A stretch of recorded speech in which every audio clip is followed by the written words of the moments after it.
Hello, we're back, or we're here at least. And as you can see, we're doing some holiday now. I have some content planned here. I have some content planned for the week, but as you all know, as you all obviously can anticipate, we gotta spam the link. Send it, if you're fucking with the stream, send it to somebody. Facebook chat, however you might go about doing that. You also toss some music on this. Let me know if the audio levels are good. I'm trying, bro. I really am. But we're gonna need to spam this link. But we're here. We're streaming on New Year's Eve. Just sincerely vibing out. James, I love you. Oh, that's nice of you to say. Yeah, we took a little break there after I guess the last videos I did were around the remote YCS. And I've certainly been playing a bit, but I definitely feel like, well, first of all, there haven't been that many tournaments, but I also just feel like,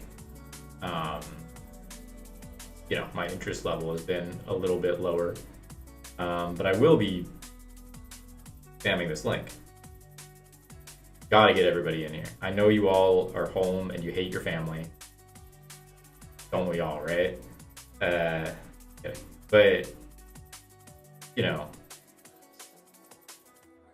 I felt like it would be a good day to do it. Just people home, bored, doing whatever, vibing. So I'm gonna play some damn DB, and I'm gonna do a tier list. We're gonna make a separate video. I'm gonna kind of two birds, one stone it. But the thing is, I need everybody in here. That's actually the thing about it. But yeah, what do I think about Alistair's list? I don't know. It's fine. Listen, man, I'm gonna literally rank it on here. Listen, we got Forbes right here. So we're gonna be ranking things.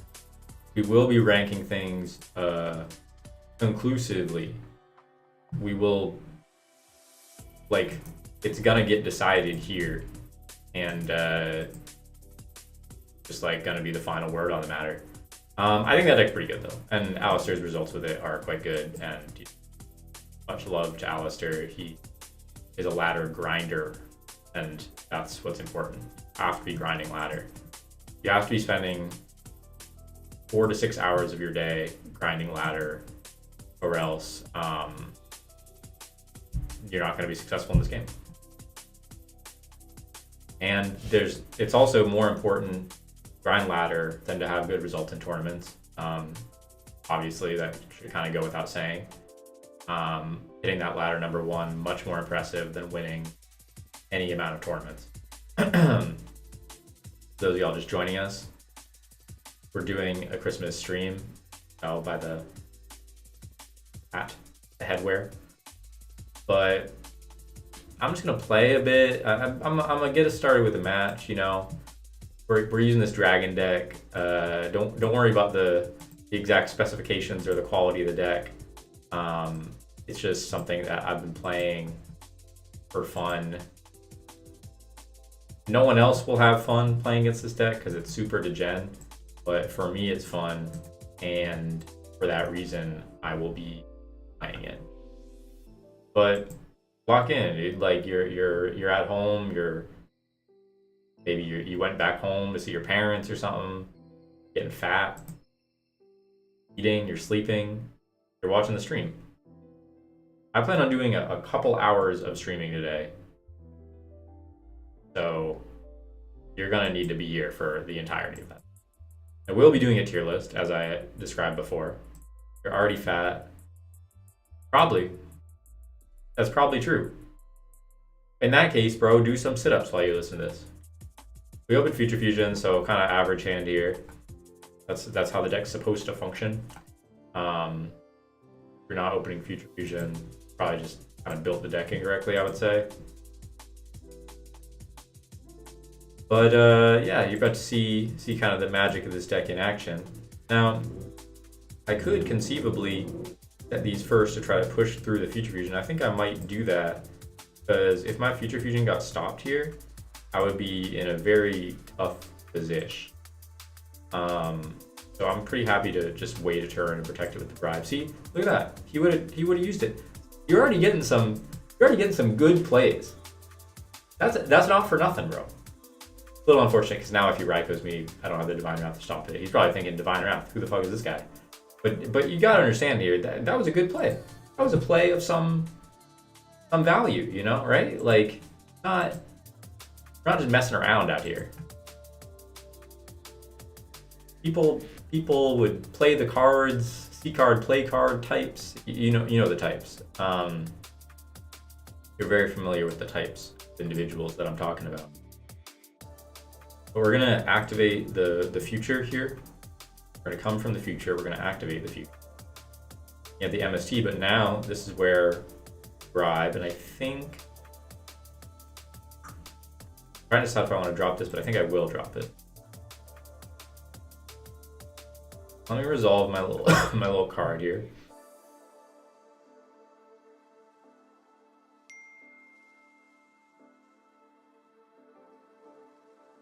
Wyvern. Another red, something big, something kind of big and juicy. Maybe a Drago is fine. Yeah, it's good to have access to Drago. I mean, he's playing hamster, so hard to say exactly what he's playing. So I'm gonna drop this Dalgion, and burn him for 1,500 points of damage. Do you believe that Hero Beat is a good matchup for hybrid pure Blackwings? No. I think almost everyone thinks that Hero Beat has a good matchup against Blackwing. So I agree with everybody. That being said, I don't think it's quite as bad as people think. Like it's definitely winnable as the Blackwing player. Now I think about exactly what I'm going to do here. This is the deck that you really got to do a tactical evaluation of your game state, game position. Probably going to do.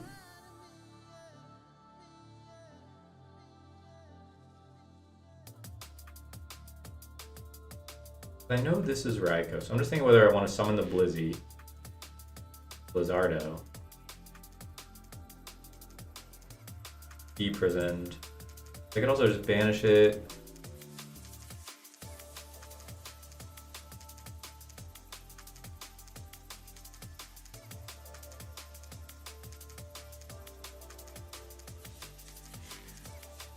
Will summon this.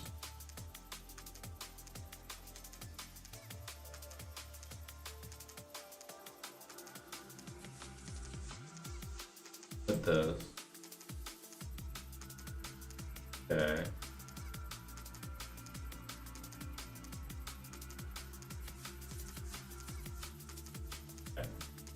So now I'm just gonna pass.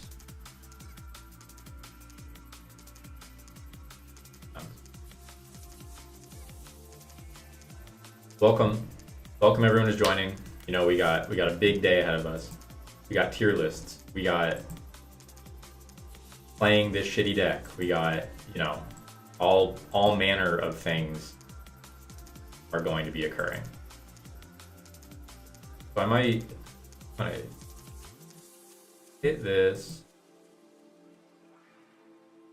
and then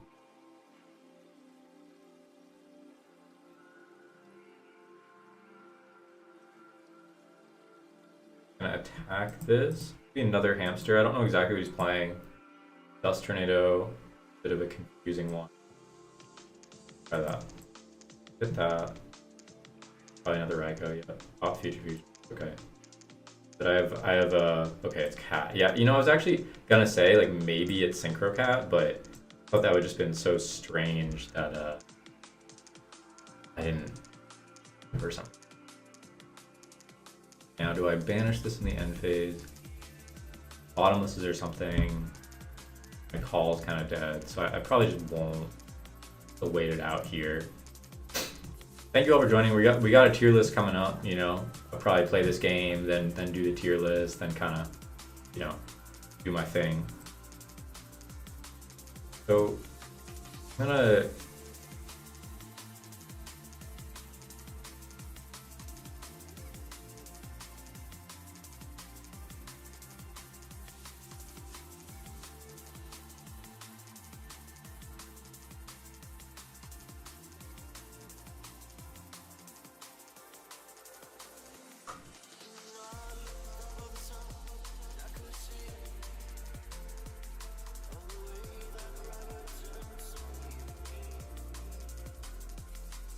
I think I'm gonna chain.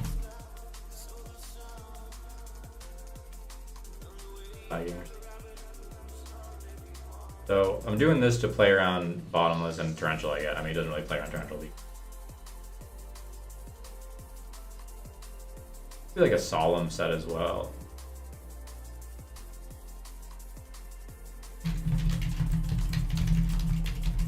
See, look, you gotta pay attention because I do certain things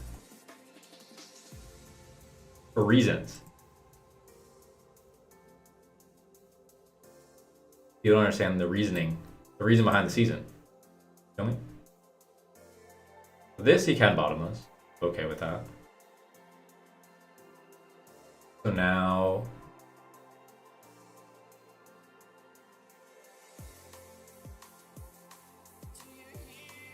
this.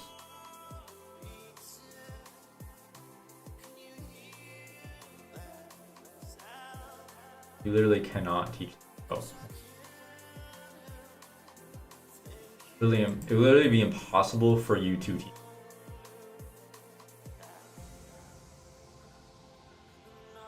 They don't listen. That's the thing. I've noticed that as well. I've actually noticed that there's a lack of listening and thus a lack of learning. I would kind of describe it as. This is plant cat? Is that what we're dealing with here? Is that seriously? This guy loaded up. He decided to play DB on Christmas Eve with plant cat. And notice the Blizzard has been effectively countering the Raikou. I love when people say that. Marcus does. Blizzard Dragon completely counters the Raikou by keeping it set all game. It's actually amazing the degree to which that has actually worked in this game. This is hey man, this is a Vandalion list Pro Storm. This is a list. This is a list that someone might play. Evaluate which decks are on the nice list and which decks are on the naughty list. Yeah. Dude, we got a lot of Raikou counters. We got Spear Dragon, we got Blizzard Dragoon. Down Blizzard Dragoon.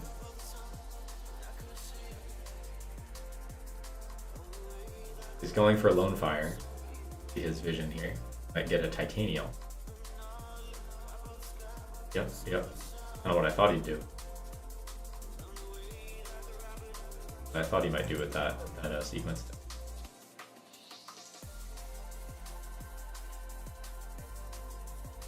Okay, now our Mark of the Rosing. But this is not that crazy. He doesn't have Dragon himself. Or maybe just let him kill both, right? Because then I can crash this, he won't get it back. I guess I could also banish this with red. Can I just kill him next turn? That kills that. Like, I would have to protect the Drago, so I don't really like that. I think I let this go. Yeah, that's fine. Okay, I see my line here.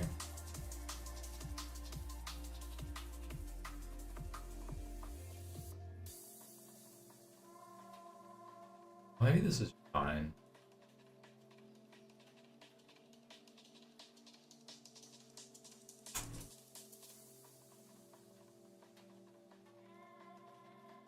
Back.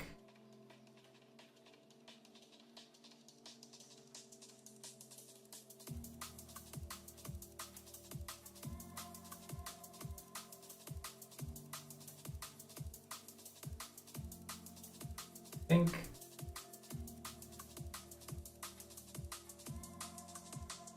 I don't really know what to do here, guys. I'm gonna be honest with you, because I think it's gonna end up in kind of the same result, but just like what's gonna get killed by the Raikou versus how much extra damage I can do. I'm just gonna let this happen. I don't know. I don't want to think about this too much more.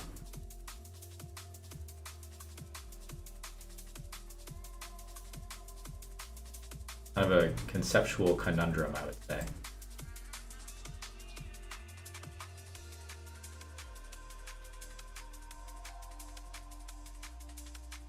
Blizzard.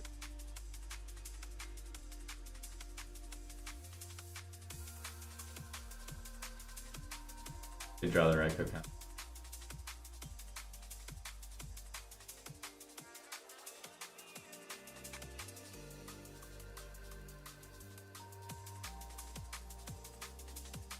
I could have done this in a I could have done this in a different way.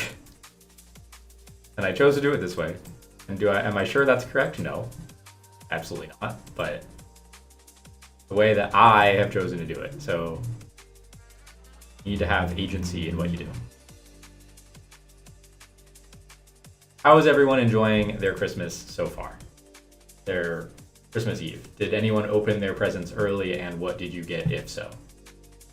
This is audience, like building relationship with an audience. Why does he have Cyber Dragon? Mind control. Eesh.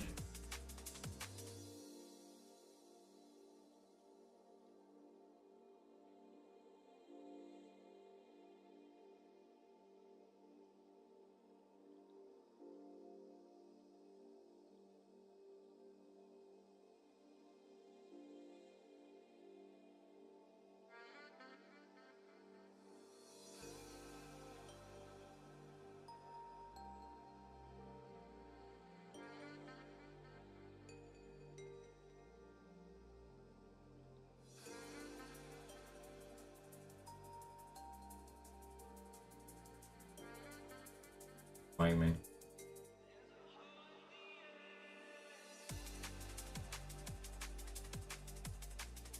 Oh, he just gives it back. What the hell's going on here? Okay.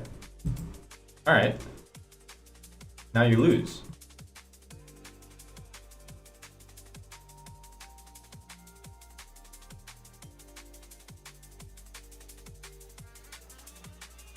Just like that. That's Christmas Miracle. The Christmas Miracle, this deck can win any amount of games.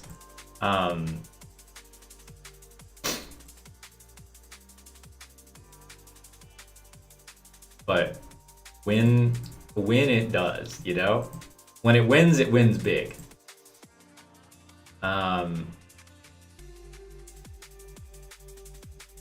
really gonna be hitting here.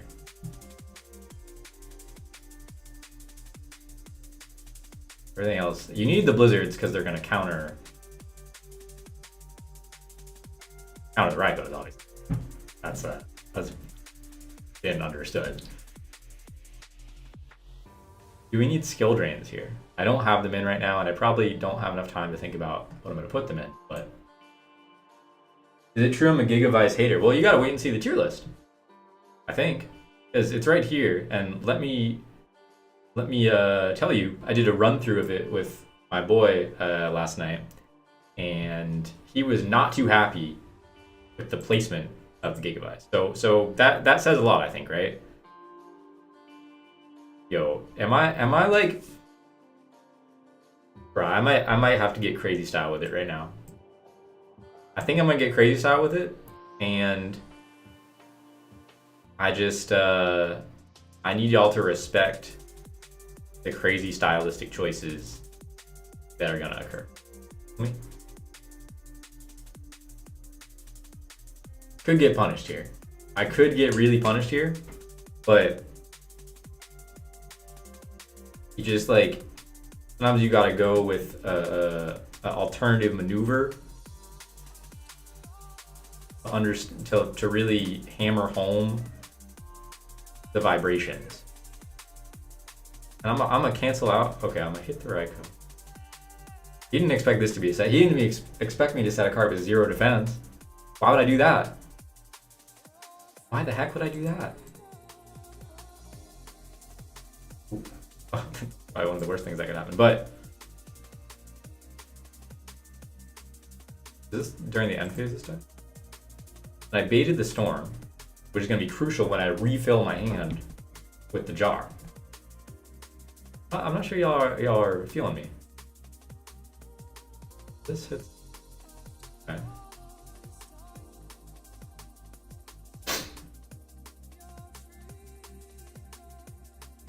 Fear is going to counter these tokens nicely. I can already tell that. Okay. Start easy. What does he have set? Another dandelion? That's what I'm kind of confused about here.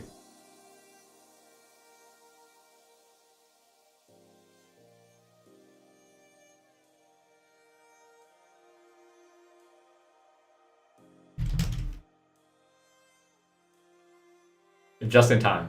Just in time with all of these cards. Fantastic cards to draw here. This is crazy. I'm actually about to do a lot of... About to add insult to injury.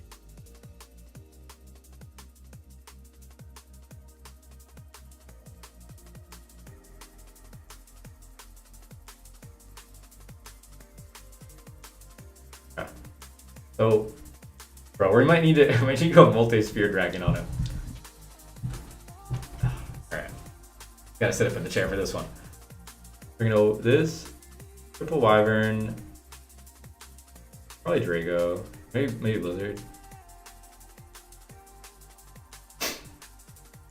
Lagging a bit.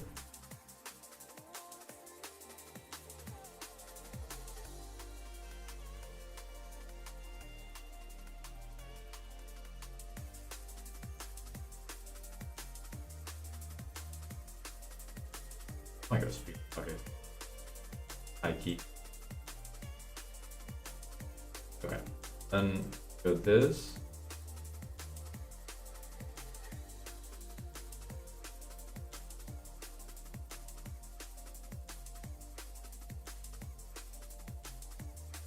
Okay, so I think I'm okay with this happening,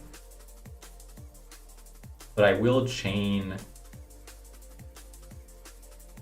on the red.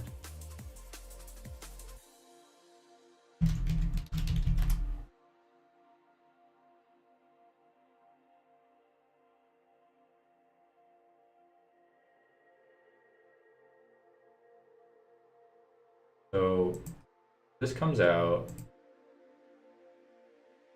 This is going to get its effect. Get back and doggy on. And then this is going to revive this. Yes. Cool. Good, good. Very good. All according to planning. I think I'm going to hit with this. And now, if I'm assuming this is another dandelion, maybe I do want to attack it with spear low-key. No, what else? I'm gonna attack it.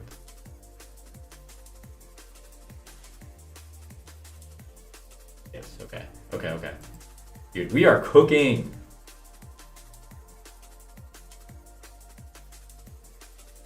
I'll declare the effect. You've already took the damage too, but I'm gonna do.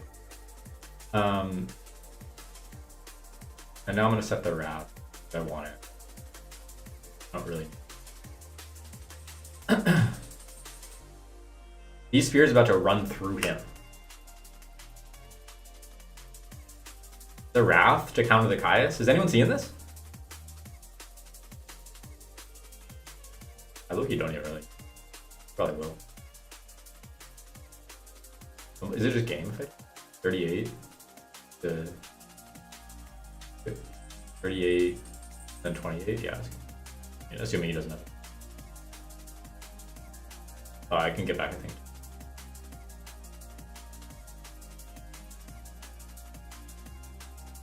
That is fine. I'm not gonna try to negate. I want to save 7 tools in case he drew a trap. Oh, okay, sure. Yeah. That's actually like not better for me, but like that he's gonna be mad about this happening. Maybe I just pitched this then. Okay. Gotta say that was fairly one-sided. We like those. Like, you know, that was a rewarding game. We read the cards. We locked the Blizzard countered his Raikou. You know, we just did the sort of classic plays that you've come to know and love from this channel. Now, y'all want to do this now, or you want to do another match? Does anyone care? I mean, I can self-direct my own schedule. Absolutely. Let me add some categories, because I took some notes last night when I did it, and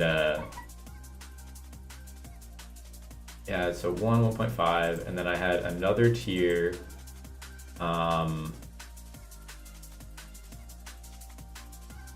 This one that I had as like, I don't know, because I didn't know how to rank these. And then I had a 2.5. This is a very exhaustive tier list, so get in the mood.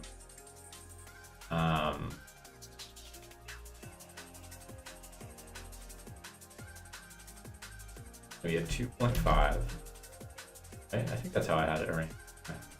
Well, I'm going off a screenshot that I took last night when I did this for fake seed.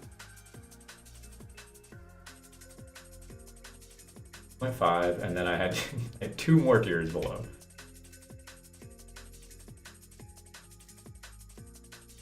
This is going to be a very, you know, this ain't your grandma's tier list, baby.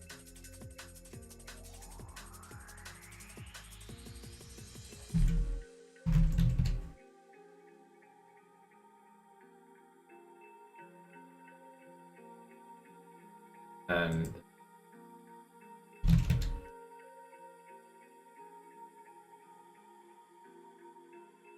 okay, what do we think? Another match, another one I just got here. Okay, that was a little evil low key. That's why it's Evil Dragon, and this is just Evil Dragon 1, dude. We haven't even gotten Evil Dragon 2. I don't have Evil Dragon 2 built yet, but like, you know it's coming.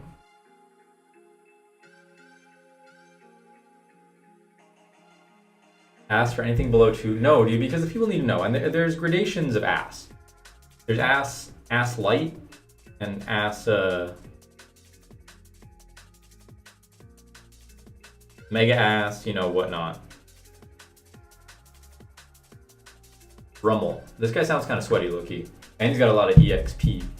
Usually that doesn't mean much to you know, a player like myself, but these things you got to take note of. Got to Celsius. Get a quick Celsius sponsorship. Appreciate that. So less good hand than the last game, but still, you know, still rocking. Also Hydro Pump, non-jank tier maker. You know, first of all, I think that tier maker list is very useful, so thank you for making it. What do you think of this dragon deck, bro? You're a dragon guy. As we literally played and did a dragon mirror. A dragon's mirror, if you will. It's kind of evil though, right?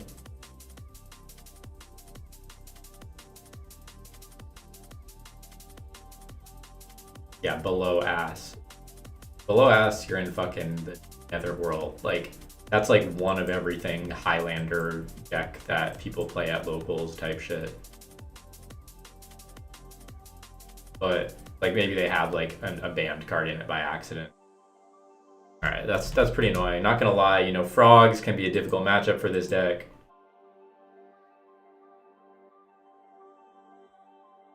But we have some techniques in the sideboard to kind of counter it. Now, this is the one flaw in the Evil Dragon deck, that you can't summon the Vandalgion while the Drago's up. I don't really want to get rid of the Drago just for no reason, but that as in the past presented a bit of an issue. You got to kind of bait them to remove your own Drago. Evil Dragon is better than the Disaster Dragon. I mean, it's maybe what happens after the disaster. It's post disaster. It's like, you know what I mean?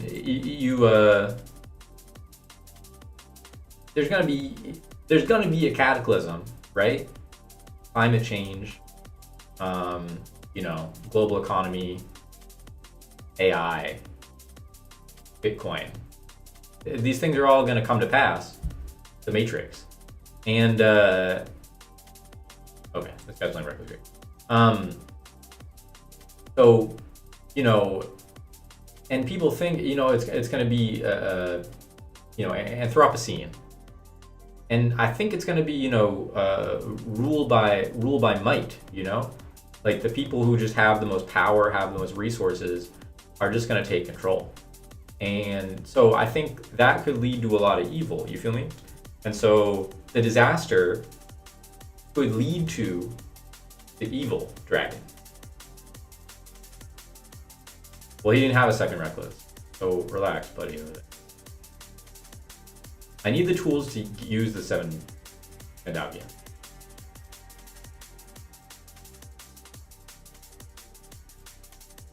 And I didn't know what he was playing yet, so he might have more traps. I guess I did know what he was playing as soon as he flipped a fucking reckless frogs. I need to present a high density of back row. That's what people aren't really understanding. The density of back row might just be as important as the quality of back row. Write that down.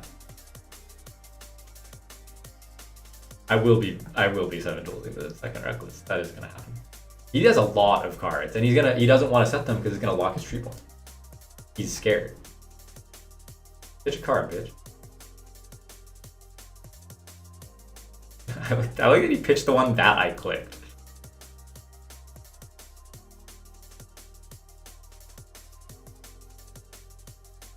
Now, oh, I can't even attack one of the tokens. Oh, he's got me there.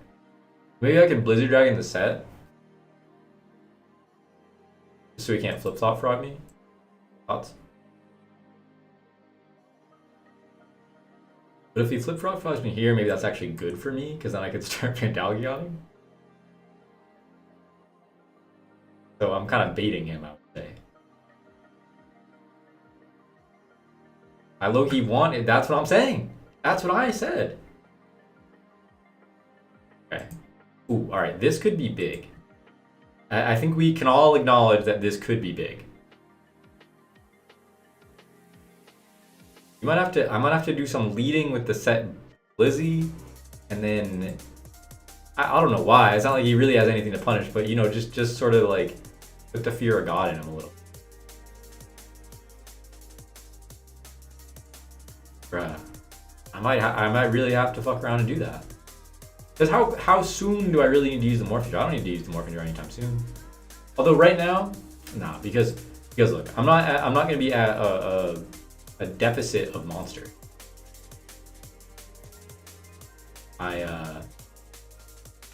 Maybe I should have revealed the Vandalgyon there, so he thought I set the Blizzard. That might be a.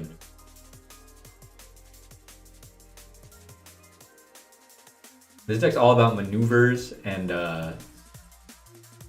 trickery. It's kind of an evil deck. That's kind of why it was given the name. All right. Now I would really love to use some of this back row. Do I fire this bitch off? I think I'm going to. I'm just gonna fire this off. Fuck it. I don't have time for this. This has been a crazy game so far. Let's acknowledge that it has been a crazy game. Ooh.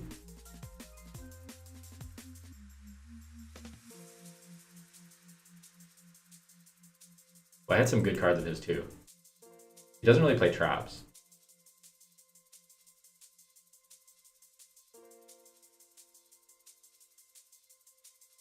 I will be repeating.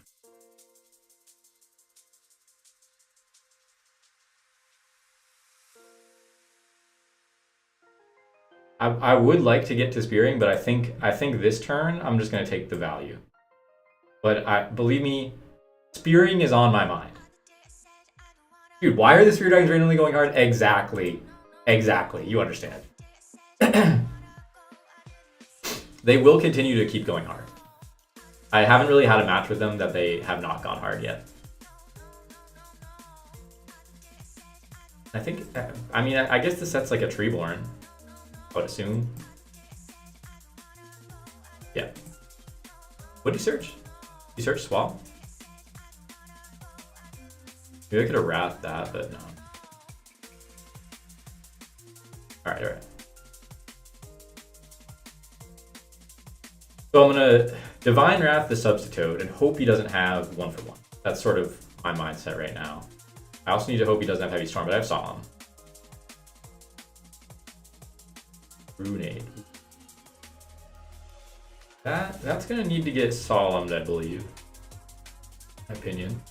I just have to hope he doesn't have the Storm as well.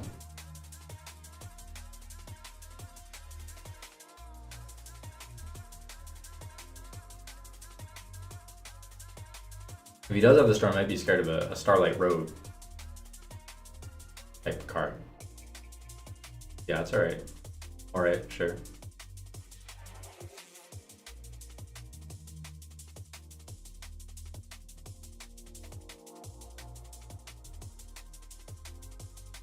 I don't know if this is doing numbers or what. Yeah, we got 30 people in here. Hope everyone's enjoying the New Year's holiday. Oh, he's got an Avarice. Exactly 5, is that right? That's fine. He also just really wanted to clear his back row, I think. I really hope he doesn't find the Storm. That would be ruinous to me, and I probably would lose. But in any other scenario, I think I might win.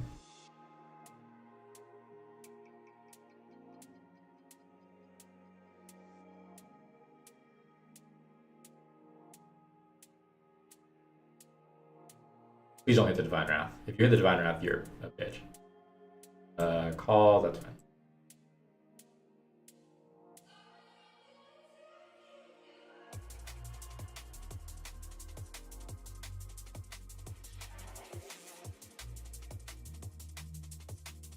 Get Wrathed, bitch.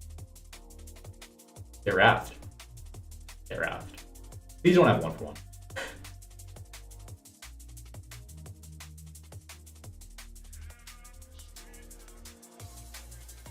Just swap special Fishborg.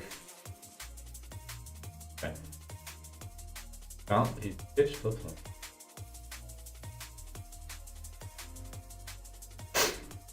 He has brain. He got a brain. He got defense.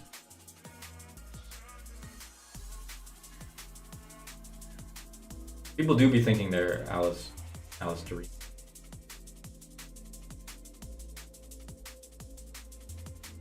So, pop.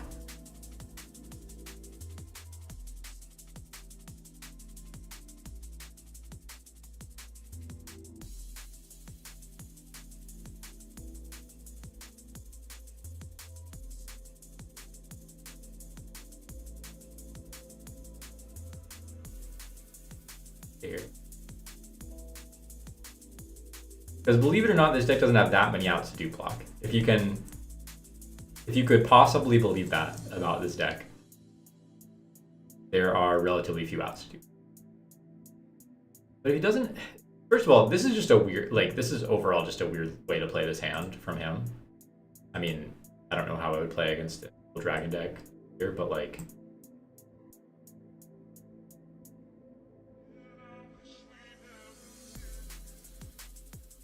surely you couldn't have drawn multiple frogs off the Morphing Jar.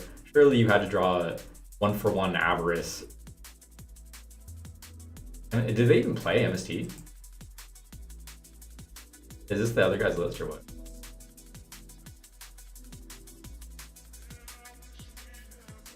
And this is also a weird way to sequence the Avarice. I hate it here.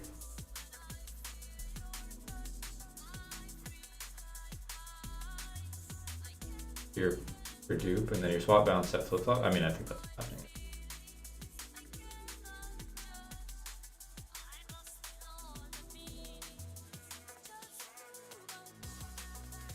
Uni. Oh, this was wrong.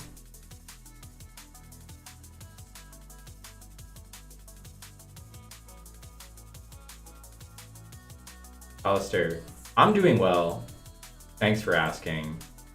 I'm having a hell of a time playing against your deck right now, but I think we're gonna be all right. Literally perfect timing. Thank you for joining us, Alistair. Do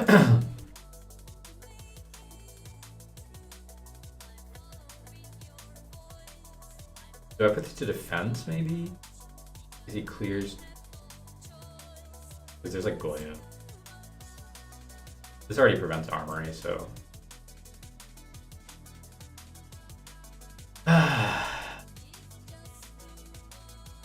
What the... Oh, get out.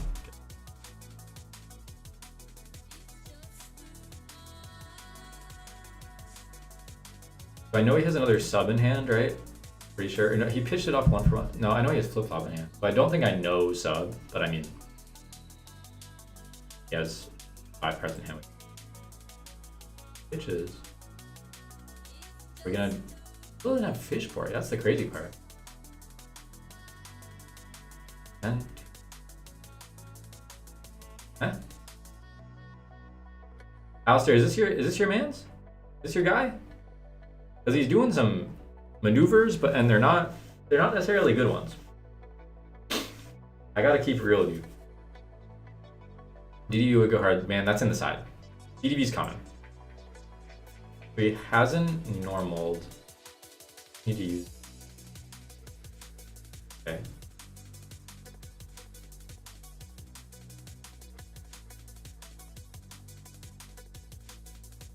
He also... Yeah, like he not...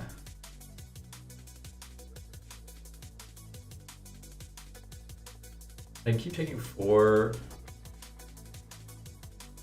He can Blizzard the Uni, but then he could bounce it back and resummon it, I guess.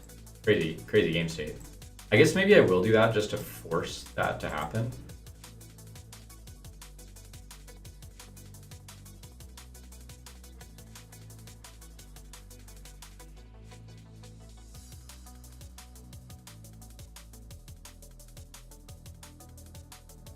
I can also Blizzard the Duke, but that doesn't really do anything for me. Like, yeah, he can't switch to defense, but any way that I out them, I'm probably just anyway.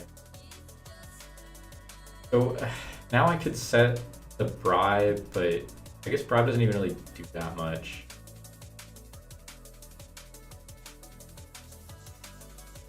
What did I reveal last turn?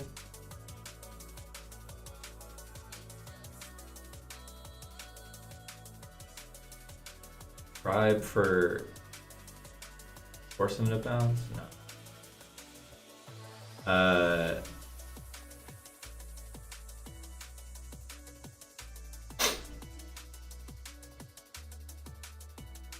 don't know, I'm kind of low.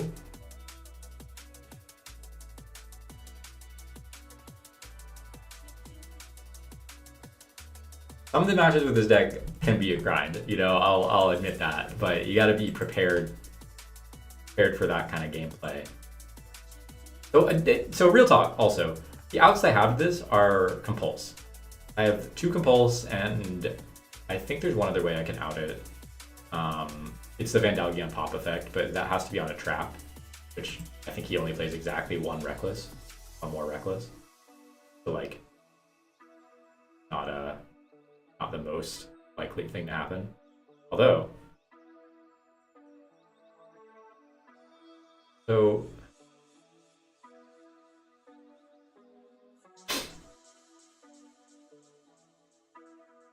take 4 from this. I might have to just start Blizzard Dragoning this because I don't really want to take the 4. I guess he can bounce it, but he could have done that turn, so maybe he doesn't really.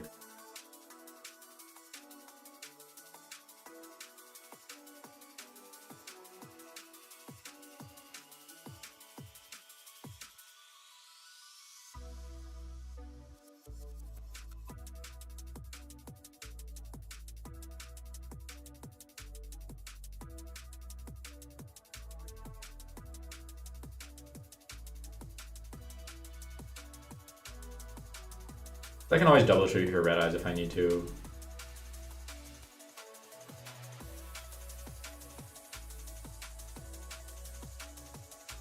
White Stone Engine. The White Stone Engine could be nice because I could also pitch and use the Divine Wraths. Also, yeah, Merry Christmas, everybody. You know, we're kind of down bad here.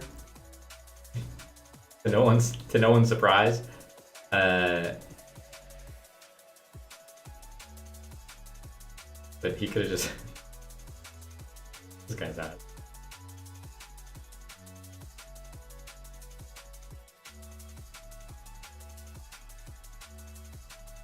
I mean, he could. Okay.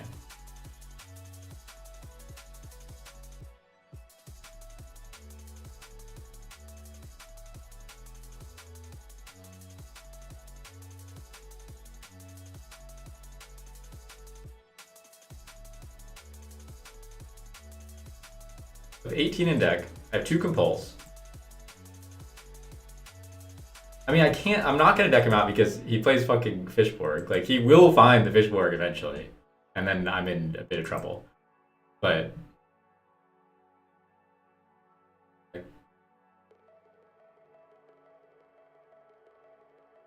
extra.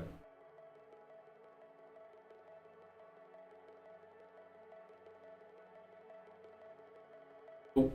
Okay. Hold on. If I win this, kind of nice.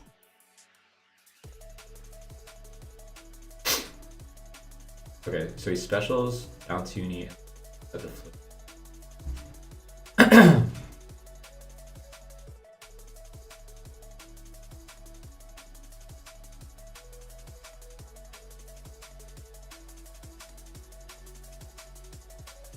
I'm pretty sure I need to set 3 and have him miss on the uni. But I think if that happens, I can kill him. I might also need to get a situation where I have double Spear Dragon up. He might be able to reset the flip flop though.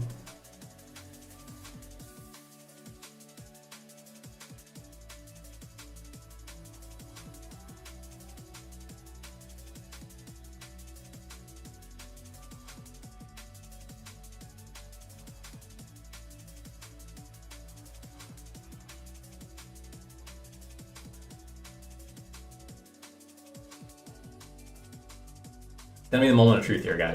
If this works, I think I will win. If it doesn't work, I will probably lose. Okay, so he swap bounces the trade. He's been doing this all wrong, to be clear. But please, bro, do not hit the fucking Compulse.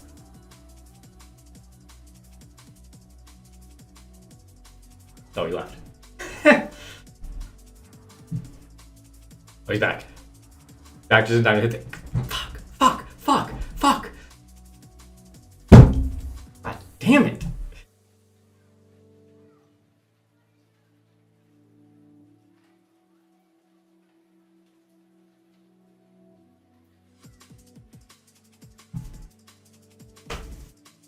One time.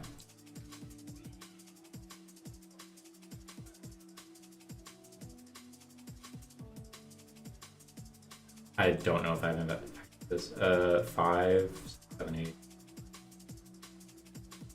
I actually do have to activate it, but I can't with it. Maybe I could double trip. Might be worth it to spin faster.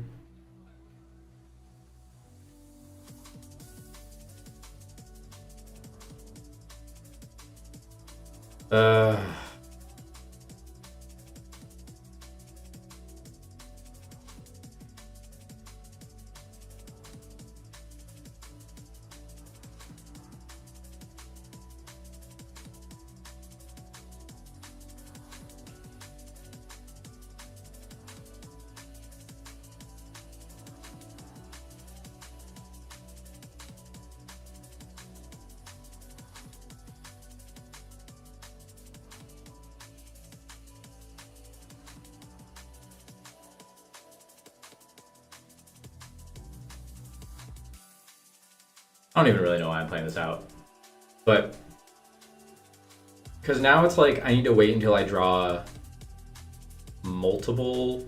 Like I'm gonna need to see multiple traps because you can always just unifrog the new one. So in a turn or two, it will just be impossible for me to win. Oh, maybe no. Okay, yep. That makes some amount of sense.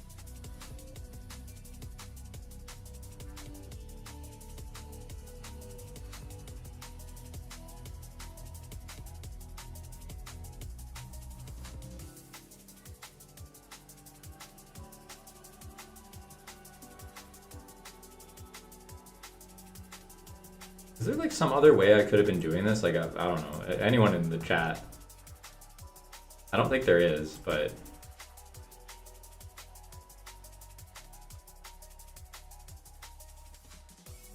you know, this guy's so fucking proud of himself too. He's like, oh, I found the line where I bounced the. Fuck yourself.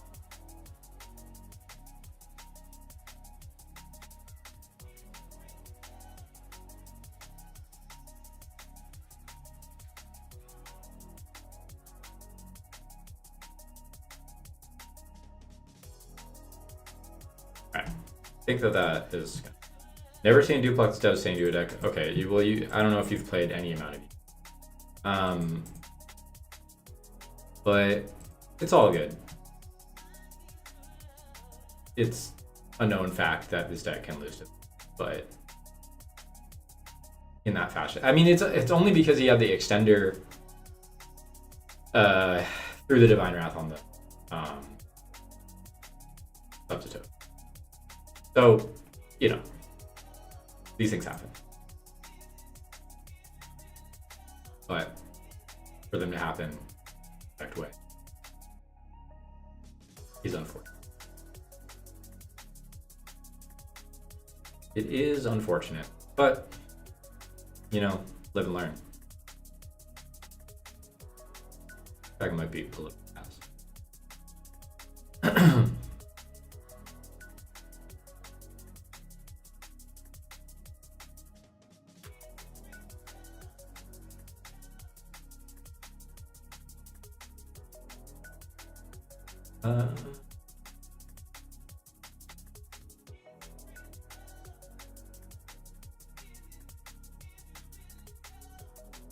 Maybe the rug's just not that good against this deck. No, I don't want to play trade.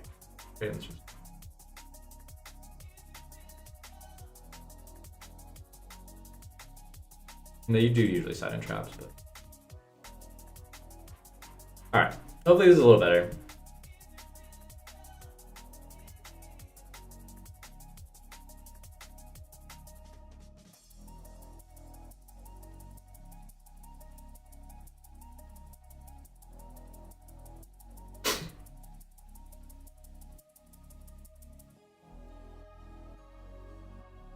You guys can see the sort of combos we're putting together.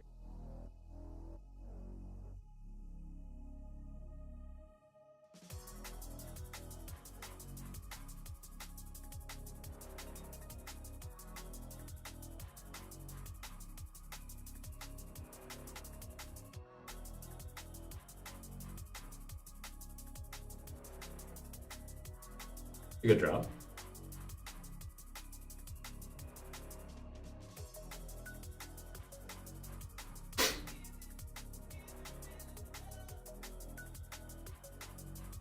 But no, I mean, at the end of the day, this is like a very like trap-based like value deck. You know? So I don't really think that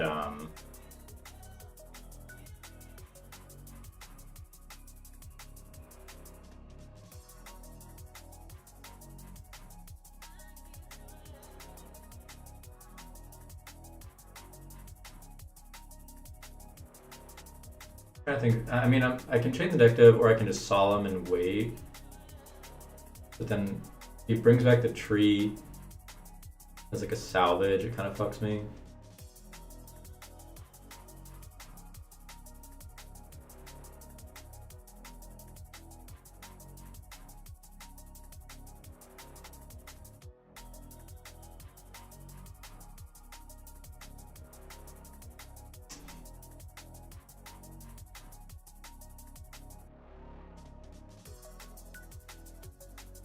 I'm just kind of.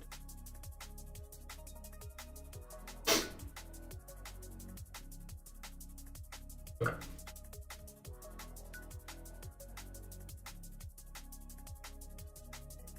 I mean, so he is definitely setting traps done. I don't know if that was decently likely that he might, but maybe the rugs really just aren't that good. Like if I already have drains.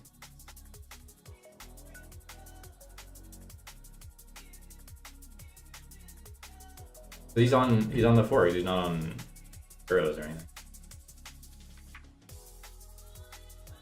I think in the past I've also sided out compulse, like even though it's outs to do block, but I'm putting in other outs to do block, so. DDB is a strong card in Edison. I think that is something I feel pretty confident on.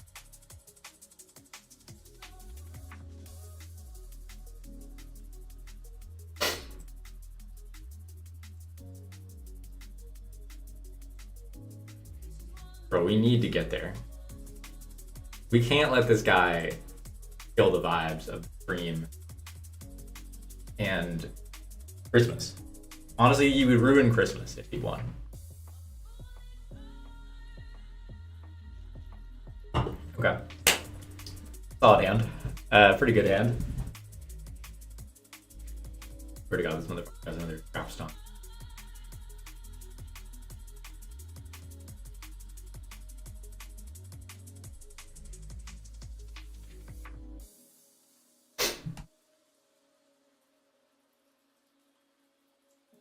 I mean, that's pretty good. This is pretty good. Not so much 1-for-1. Because, I mean, even if he, if he leaves the sub up, then maybe he can make the Colossal under drain. But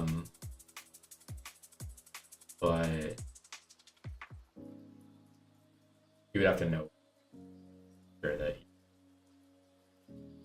he's Avaros.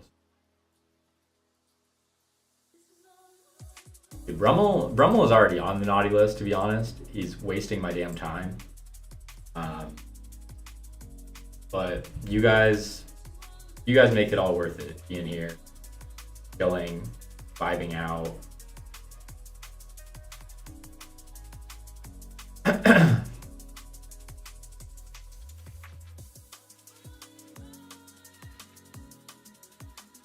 Spinning the dupes before you average.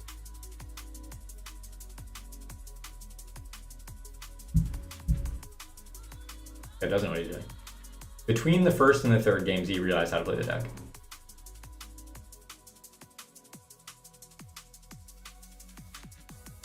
The average. Play the average.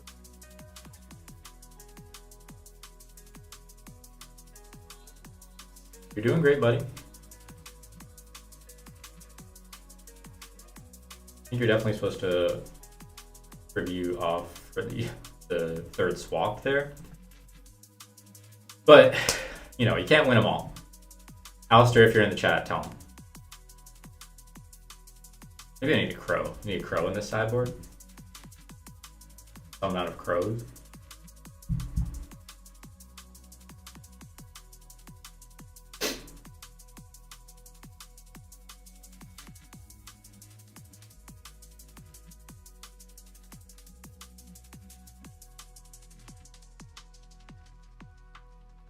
You gonna leave the Jess though? No, you're supposed to get it swapped. You didn't shuffle back the flip. What's on here? Is he just gonna make star? Or triple dupe? I don't really understand what this guy.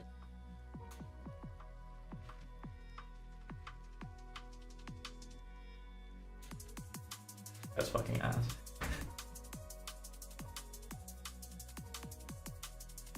Maybe if it last card like salvage or something, maybe. Ooh, good draw. Okay, time for this guy to get put out of his. I'm tired. I'm tired of this. I don't want to play against this guy anymore. I've opened an insane hand, and I want nothing to do with him. Bet fucking 4. Yes. Fair. Have whatever you're gonna.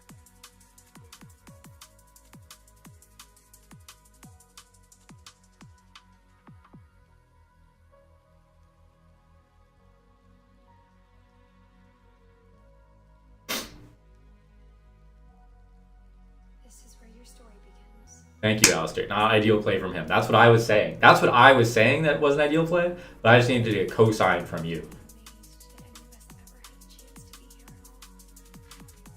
Okay, that's pretty annoying.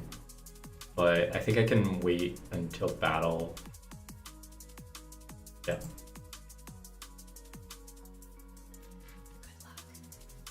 Yep.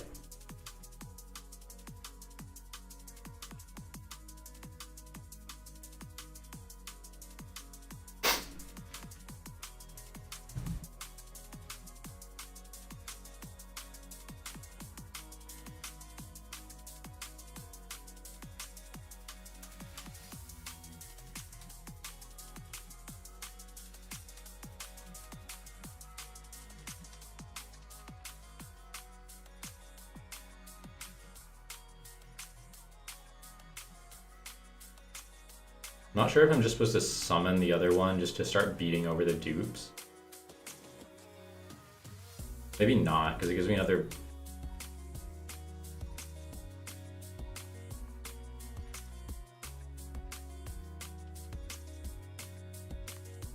Yeah,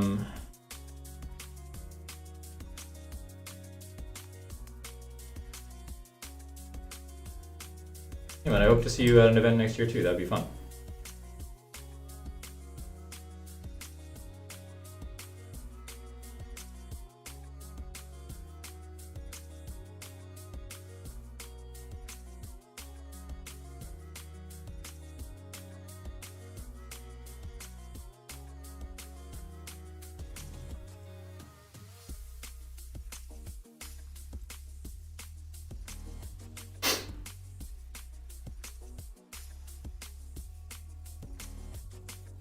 Merry Christmas to all y'all. I hope the season's been treating you well. Okay, I get the...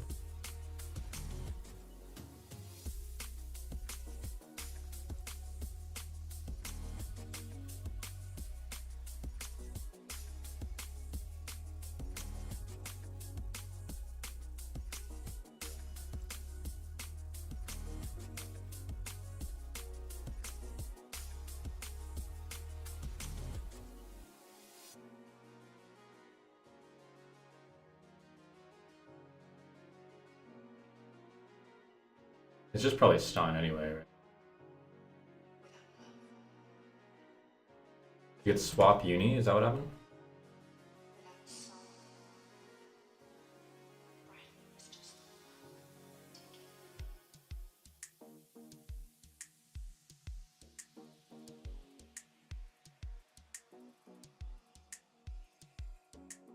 Bruh. Real ones know. If you've sat here for this long and followed this game, you're a real one already. And I thank you. And I think we're gonna win. But clearly we've had to work for it. Okay, no.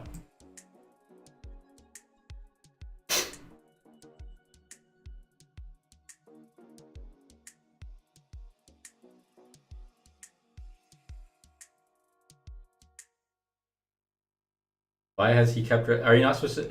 Alistair, tell us why you're not supposed to keep Reckless in. I don't know. To be honest, I don't know. Are you not supposed to keep Reckless in here?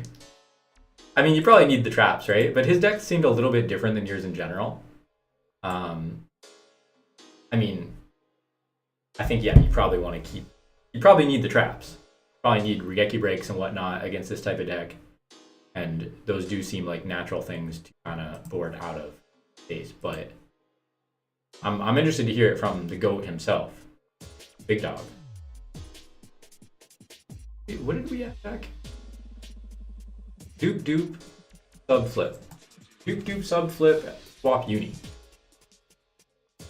Scoop, dupe, sub, flip, swap, uni. That's his hand. He has fucking 1, 2, 3, 4, 5, 6. That's 6 of his cards right now.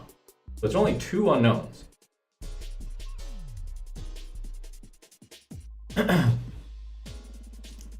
The bro thinks this skill drain, or bro thinks this MST on the skill drain is about to be his saving grace.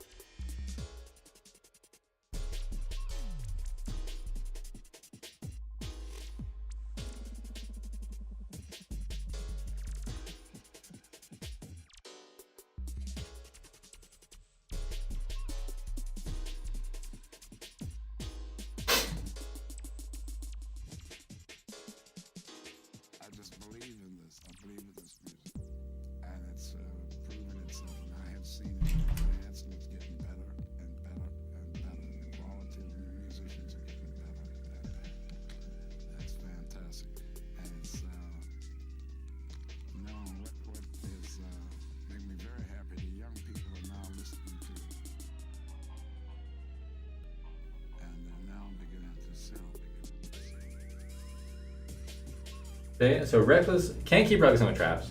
Reckless lose value when you don't draw cards you can immediately use. Particularly bad with cards like Regeki Break, which you need to board in for skill drain. That's so true. You're so smart for that. I fuck with it.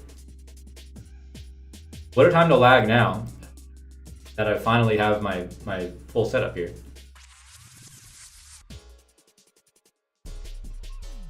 There's a mirror force I'm gonna be.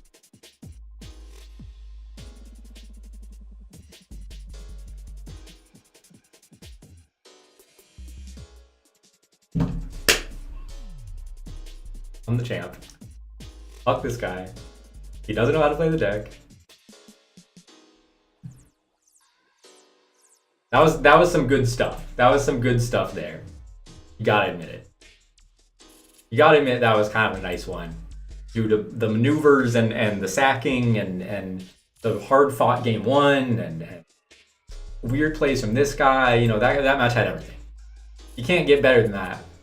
This is peak Edison YouTuber content. This ain't your average YouTuber.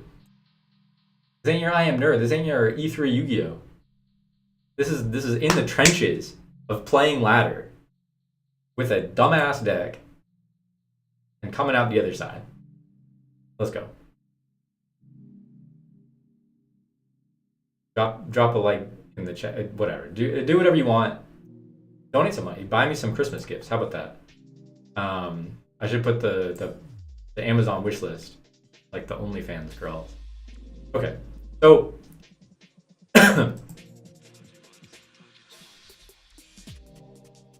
looks like it's tier list time, and I'm probably gonna clip this into a video. So I'm gonna try to remain fairly focused on this, but I will be reading the chat as well, and coming from my Christmas Eve stream. But it's been a big year. 2024 coming to a close, and especially I'm interested in, there's been a couple new decks that I've added to this pre-existing tier list. I think it was Hydro Pumps, but so I have a handful of new things that have kind of emerged. Let's call them new. Hybrid Blackwing 2.0, Marcus's deck. Theft Amaryllis, big hyped deck. Fairy Lightsworn, my deck. Chaos Fairy Lightsworn, Pudding's deck. Valhalla Fairy, I guess the deck that topped. There are a couple different builds of this, kind of unrefined. Chain Beat with the Winged Rhinos. Dream Frog, my deck. Borgs, Alistair deck. Gigaplant, and Virus Value. Or Virus Turbo, like, you know, whatever it is, some version of that. In addition to the decks that, you know, pre-existing, moved around a bit.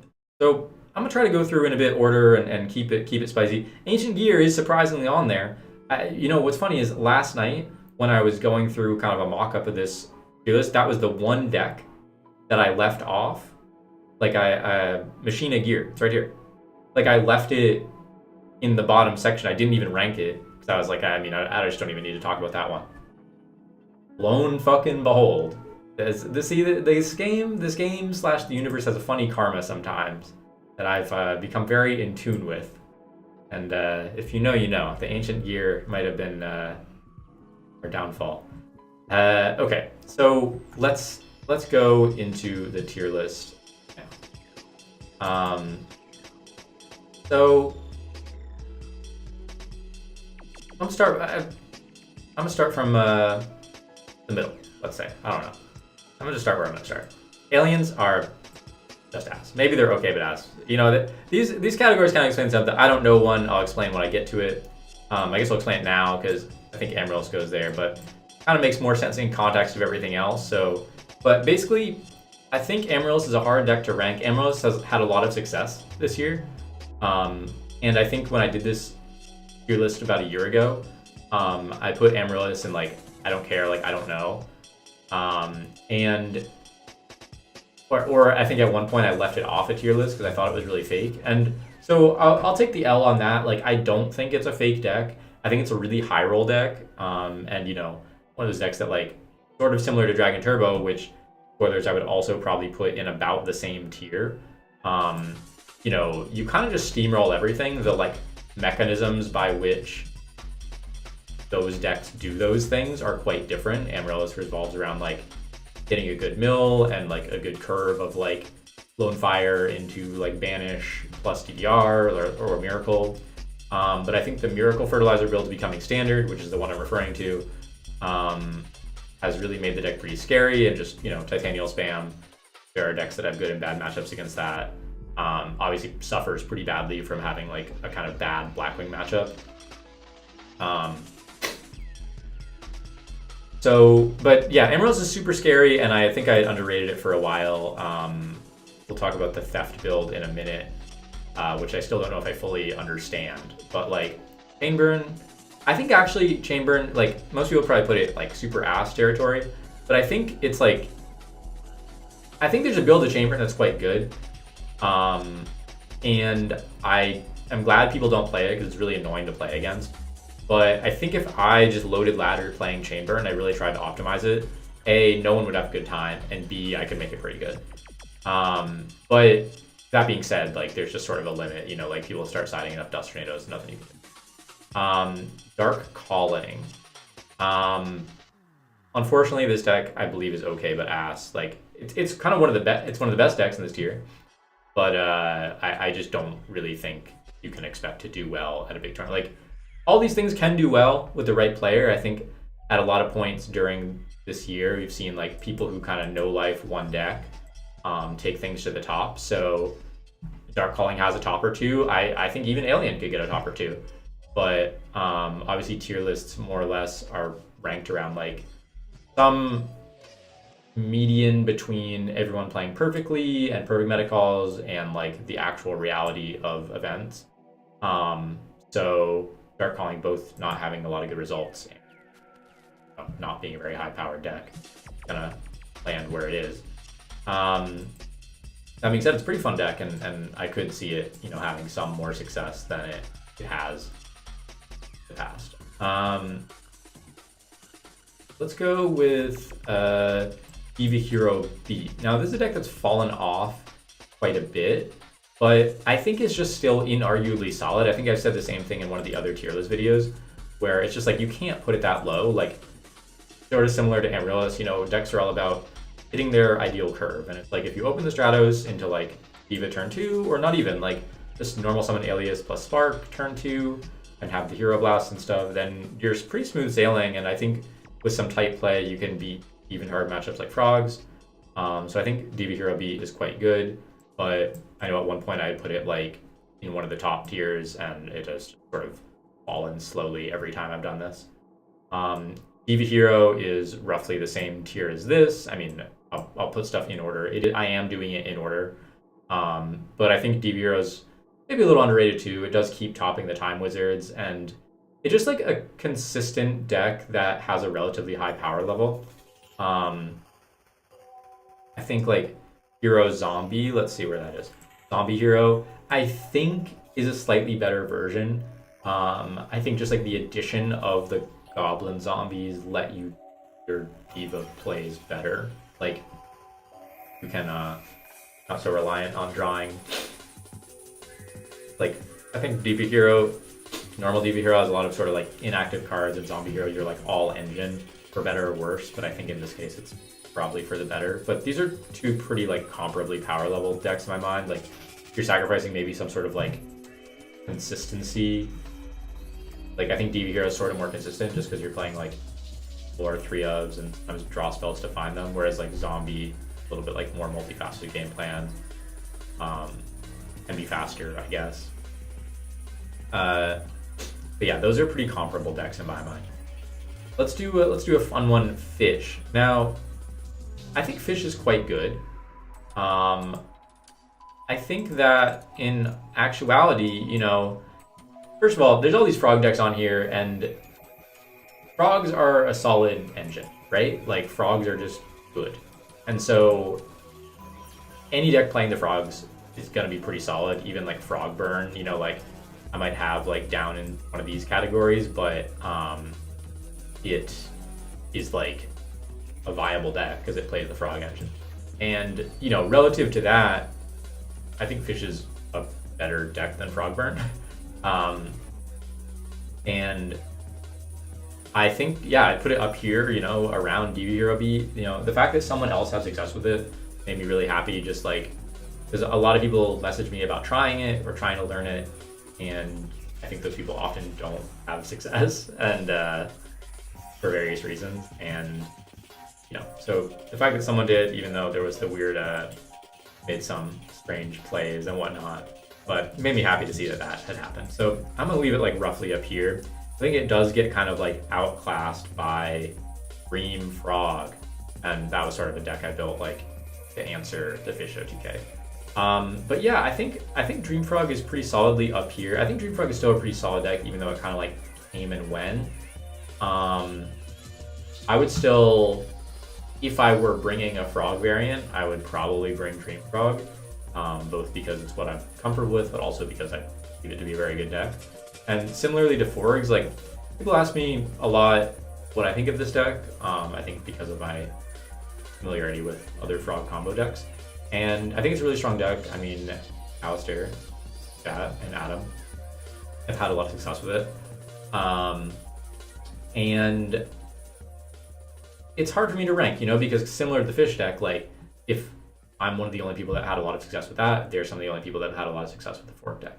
And it is a difficult deck to play correctly, so it's also hard to get sort of the correct data. But I mean, his results do kind of speak for themselves. He's been very consistent in the couple-month period that he's been active with it online.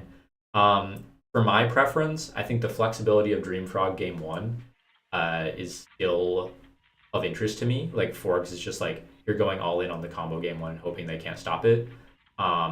With more deck dev being mained, which certainly Dream Frog struggles against deck dev as well, but just the ability to like main deck the traps, and you know, maybe there's some mid-ground version of Forks that can do that as well. But I value that pretty highly, and I think it like at least gives you a more well-rounded matchup spread Game 1. Now it very well could be true that like in the long term, better just to sort of like high roll, quote unquote, the Game 1, not exactly high roll, but like, and then obviously you're siding into a more versatile game plan, Game 2 and 3. But even the boys that are huge fans of this deck, even with Dream Frog, I kind of had to just evaluate at the end of the day. It's like, okay, well, if I don't necessarily feel like I have a great matchup against Blackwing or Vayu, you know, sometimes I do Game 1, sometimes I don't, depends on the amount of oppression, all these things, like, just like what is the advantage of playing that frog version? And there are some, you know, being able to go for the big plays, being able to go for the OTKs and Forbes. But I think compared to something like Hero Frog, even though I would much rather play either of these decks, honestly, like the sort of both being able to play the traps and having some resiliency when your Reborn gets banished and through common side cards, I think puts Frog Hero up above, and you just can't really argue with the results. Like, it is a little bit more autopilot to play than these, and it's like in my personal ranking, I might put Frog Hero relatively lower and these relatively higher, but I think that this is not necessarily a controversial opinion that Frog Hero is the best frog variant. Will that always be the case? I don't know. I think Horde Revolution might be coming. But no, I mean, I think that like just all-in combo decks like that, even though there is a lot of internal flexibility with the Frog engine itself, just oftentimes struggle in the long term when like mid-range decks really end up being kind of the best decks of the format, unless the combo decks are like overwhelmingly powerful. So that's my piece on that, and we might, you know, reference it throughout. But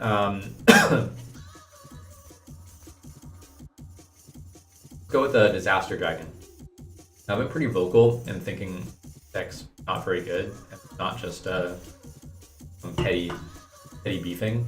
Now the Evil Dragon deck, you know, that might move up to a 3 or 2.5. You know, I just don't really see good people play this deck, and there's sort of a reason, but it's just like I think it's just sort of underpowered. Like DD Warrior Lady sort of as like the cornerstone that's gonna like linchpin or like core up the weaknesses of your deck. Just seems really cope to me, but I don't think DD Warrior Lady is like a very good card. Diva Zombie. Now this is like the more classic one, like maybe more trap heavy. I actually think this deck is pretty good, but just not quite as good as these. Sort of fell off.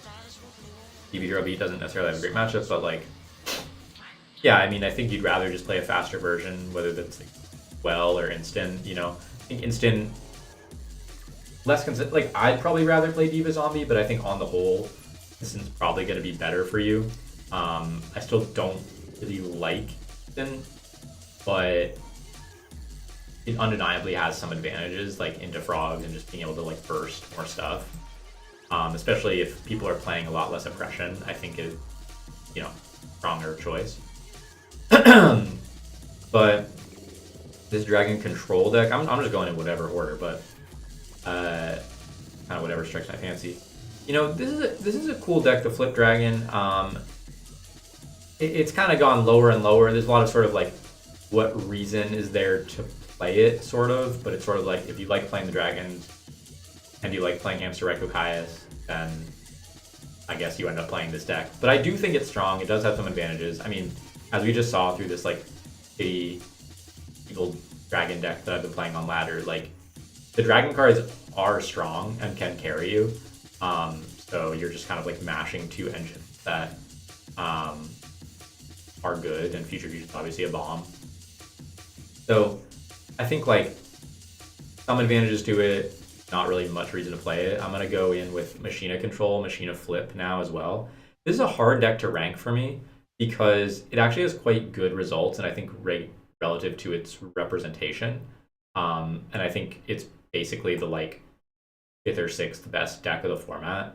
I don't really see much reason to play it over Vayu, and I don't like Vayu has a lot of positive matchups into some of these other like tier 2 decks, like the zombies or, you know, things like that. But Machina just like doesn't really have that. So I don't really see much reason to play it, but it's one of those like I do really respect the results, and I think the Vayu matchup is still pretty even, or maybe Vayu favored, but I can totally understand why people think it has a positive Vayu matchup, and it has some advantages into Vayu that you can't ignore. So as far as being one of the only perhaps like true Vayu counters without really like being your deck, it's got to be up there. And yeah, it has quite good results. Like usually one tops a lot of events. So Eva Frog is not really played. I'm gonna put it down, but it's still probably pretty good. Frog engine is quite good.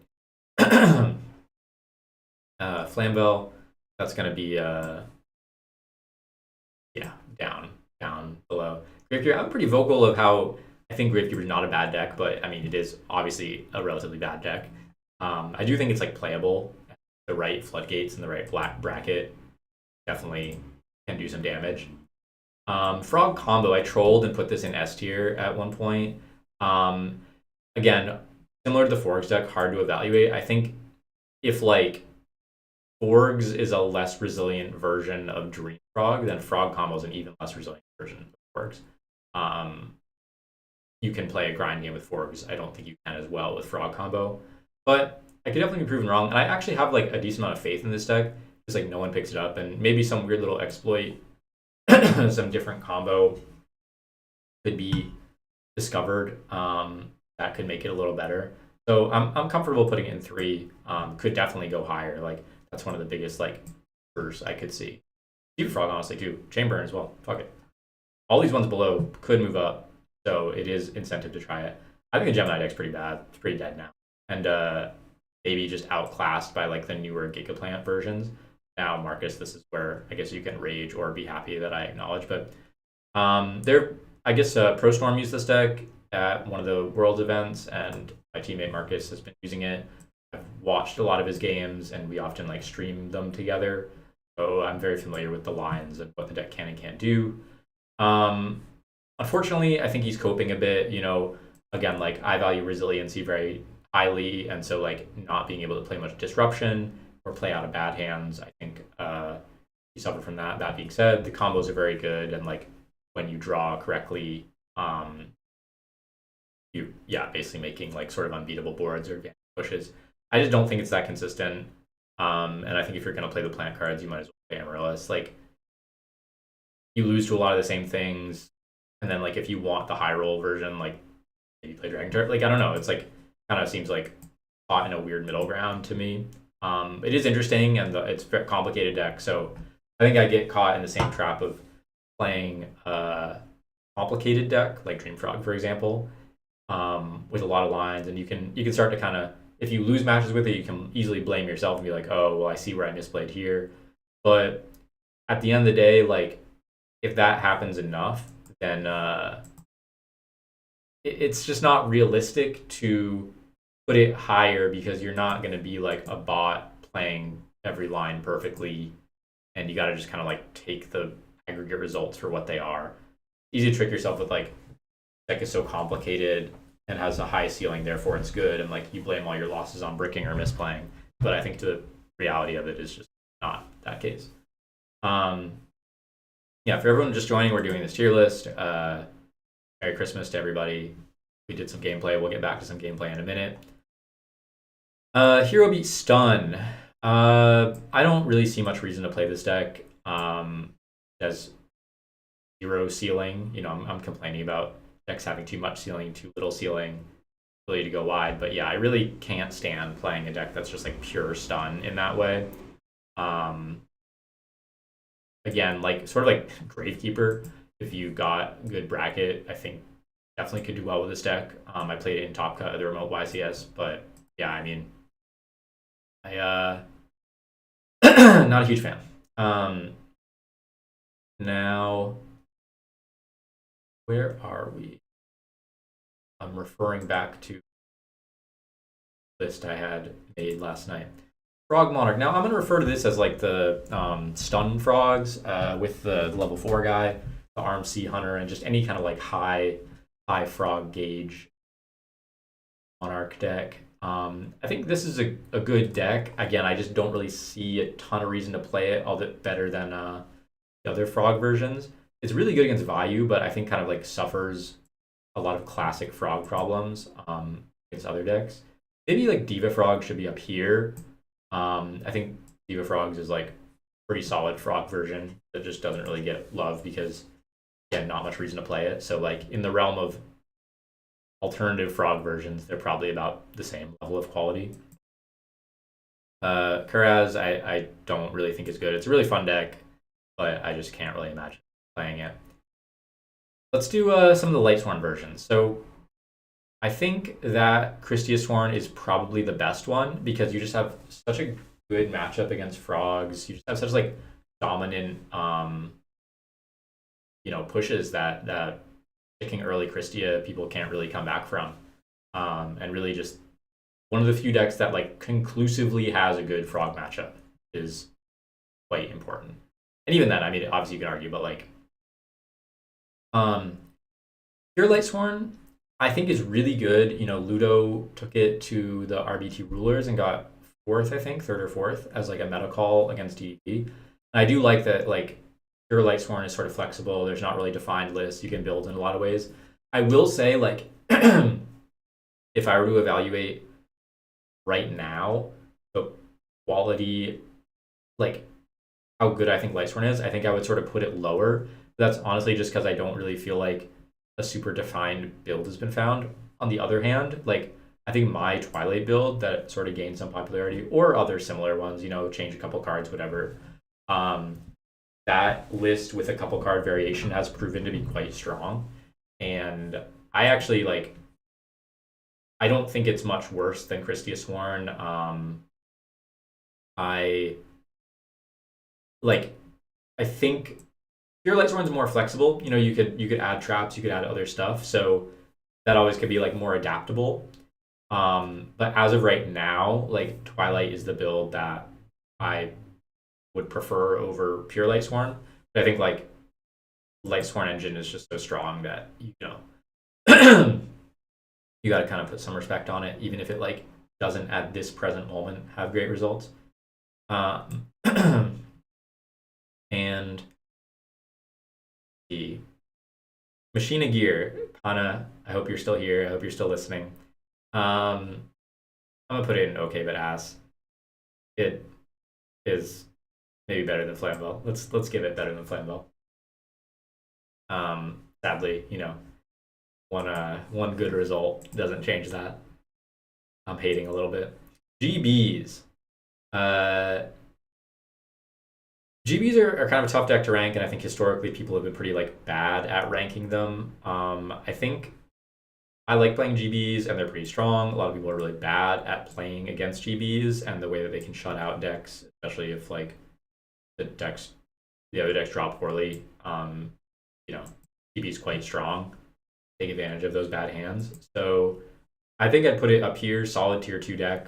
Not really much to argue. Like I feel like everyone knows the vibe with GB. Like sometimes it kind of feels like they're sacking you if they open the right combination of back row, but like really they're just a grindy value deck. And I think playing them correctly is pretty difficult. Playing against them correctly also pretty difficult, and so you can catch a lot of people off guard with that. There's a lot of like imagine like you're loading ladder, you don't know what you're playing against, or you're just sitting down against playing someone. I think a lot of times the standard turn 1 plays you might do that play into other matchups well get absolutely dismantled by decks like GB or sometimes like Flambeau, so just like one misstep can kind of like lose you the game on the spot. I'm thinking like Frogs if you send the Treeborn right away. What's up, guys? Also, just like hello, doing tier list, obviously. This is a Galaxy vibe. But yeah, Marcus might need to weigh in on the quality of machine here. Speaking of my friend Marcus, Virus Vayu. Now, there's a lot of ways in which I think this is just sort of a worse Vayu deck, which spoilers, Vayu is going to be ranked quite highly, probably to no one's surprise. But that being said, it has a lot of the same positive qualities that Vayu might have, and just sort of like you're spiking certain matchups and reducing others. Like you're worse in aggro matchups and kind of like against a wider field. But Virus obviously helps you against Frogs and against any deck Virus is good against. So again, like I keep referencing, a deck's overall strength, I value flexibility very highly. Raikos certainly give you flexibility. Viruses don't if you're not playing against decks with under 1500. We're doing the Marcus tour right now. So the hybrid Blackwing. Now this is an interesting deck. I have watched him play it quite a bit and has very good conversion rates for other decks, right? Like for other people playing it. I know Duck Tracy and talked with it. So I actually am going to put this deck pretty highly. I think sort of remains to be seen if this like falls off or not, but I'm referring to the build with like I can just pull it up maybe like one of all the Blackwings and where is this? Yeah, like this deck. So yeah, like one or two Icarus, one or two EDV, and like one of a lot of the Blackwings. Side plan. I think it's hard to side effectively with this deck. Like you can cope and say like, oh, the side plans are so easy, but it's like not. You're just like have kind of a shell of both decks and not as many flex slots when you're playing that much like engine combined. But that being said, I still think it's a good deck, and like it's also difficult to side against. That's something that I think is quite important. And like at the end of the day, playing a lot of the good Blackwing and value cards, like you can sometimes draw hands that are just identical to what you would have with either of those decks. So in that case, you just are playing those decks, which are quite high decks. And yeah, virus value, just while we're on the topic, is Scrub for Life, similar enough. Manning DDV and Eradicator. This is the Orgs deck right here for anyone uninitiated, but been a little sick the past couple of days, so forgive me for that. But yeah, so we're clearly filling out some top tiers. Maybe time to tackle Blackwing. Now, Blackwing is a great deck. It's my bias. Like, I think pound for pound, Blackwings might be a better, more consistent deck than Vayu, but they're very linear, and I think that they don't like allow for as much skill expression as Vayu does. I think Vayu has a positive matchup into Blackwing. We can all argue about that, but I think it is true. You know, at the highest level, a lot of these matchups are 50-50, you know what I mean? So, like, what's even the use of talking about that? But I know for a fact that me as a Vayu player, I'm going to stomp a lot of Blackwings, siding correctly and whatnot. But that being said, it's very, very close to me, like Blackwings being an S tier. It's a very easy pick to default to, you know, like you just load up Blackwings and assuming you're a decent player. I think it has a kind of surprising amount of depth sometimes, even though I know I just said it was really linear. But making sure you're committing your summons at the right time and getting the right whirlwind searches, quite important. But I just think that like every deck sort of having their plan for Blackwing and there being actual good counters to Blackwing. Whereas like spoilers, Vayu I feel like doesn't have that good cards to side against it. So that makes it pretty difficult, and having to side bad cards like Fissure to deal with, you know, the Consecrated. I think almost people are kind of too worried about Consecrated now. Maybe it's better just to go back to just ignoring it and hope they don't draw it or hope you have the Icarus. Kind of more classic hybrid. Now, this is a difficult one to rank because not a lot of people play it anymore, but I think like you probably just have to put it up here because it just is Blackwing. It just is Blackwing with 2 Grepher. And like it can't be that different from like this hybrid version. Like it's the same deck. You know, you're changing a couple of cards. Like I think it's a little worse. Like realistically, I don't really think it's as strong as this, but it just like you can't really practically say it's better or worse, I feel. So I'm gonna put it right next to this, even though like I think I would kind of put it lower. But yeah, it remains to be seen. Like this one might fall off. Like I just don't really see a lot of people playing those builds of like 2 or 3 Grepher, triple Vayu, just like very standard list that we used to see, but clearly pretty solid. And now with main deck DDV, I think you have some more tools. Rescue Cat. I like Cat. I've always been a Cat enjoyer. If you watched any of these streams, I think it's a pretty strong deck. Put it down here. I might even put it above Frogburn. Fuck it. Go Rogue. And let's go on to 6 Samurai. They suck. 6 Samurai suck ass. I don't care. I don't want to deal with 6 Samurai.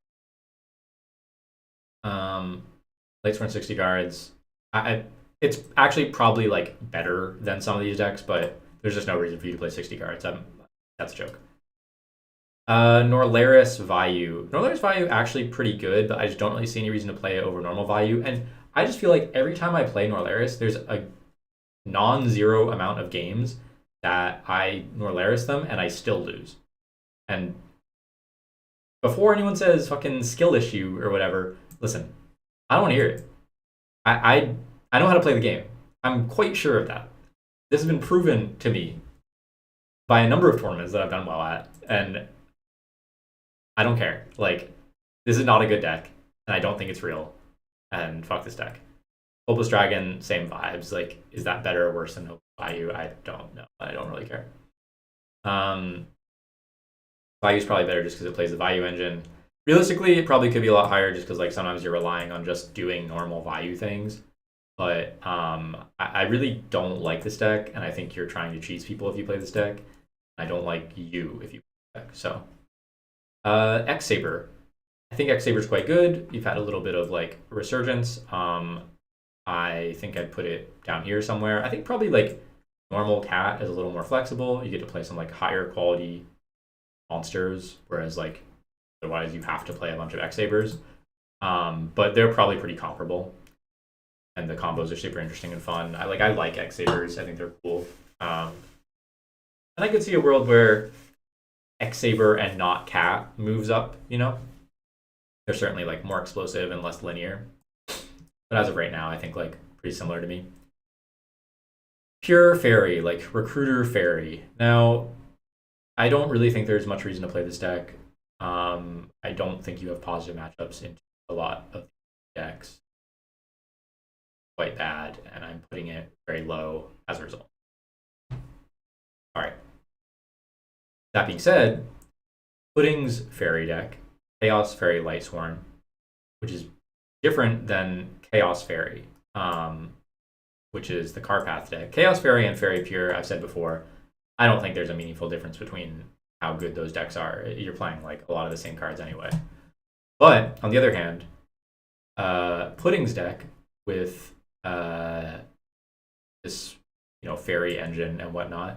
See if I can pull this up. I know that it was kind of quick. Because this legitimately is a cool deck that not a lot of people know about, and I really am impressed, let's say, with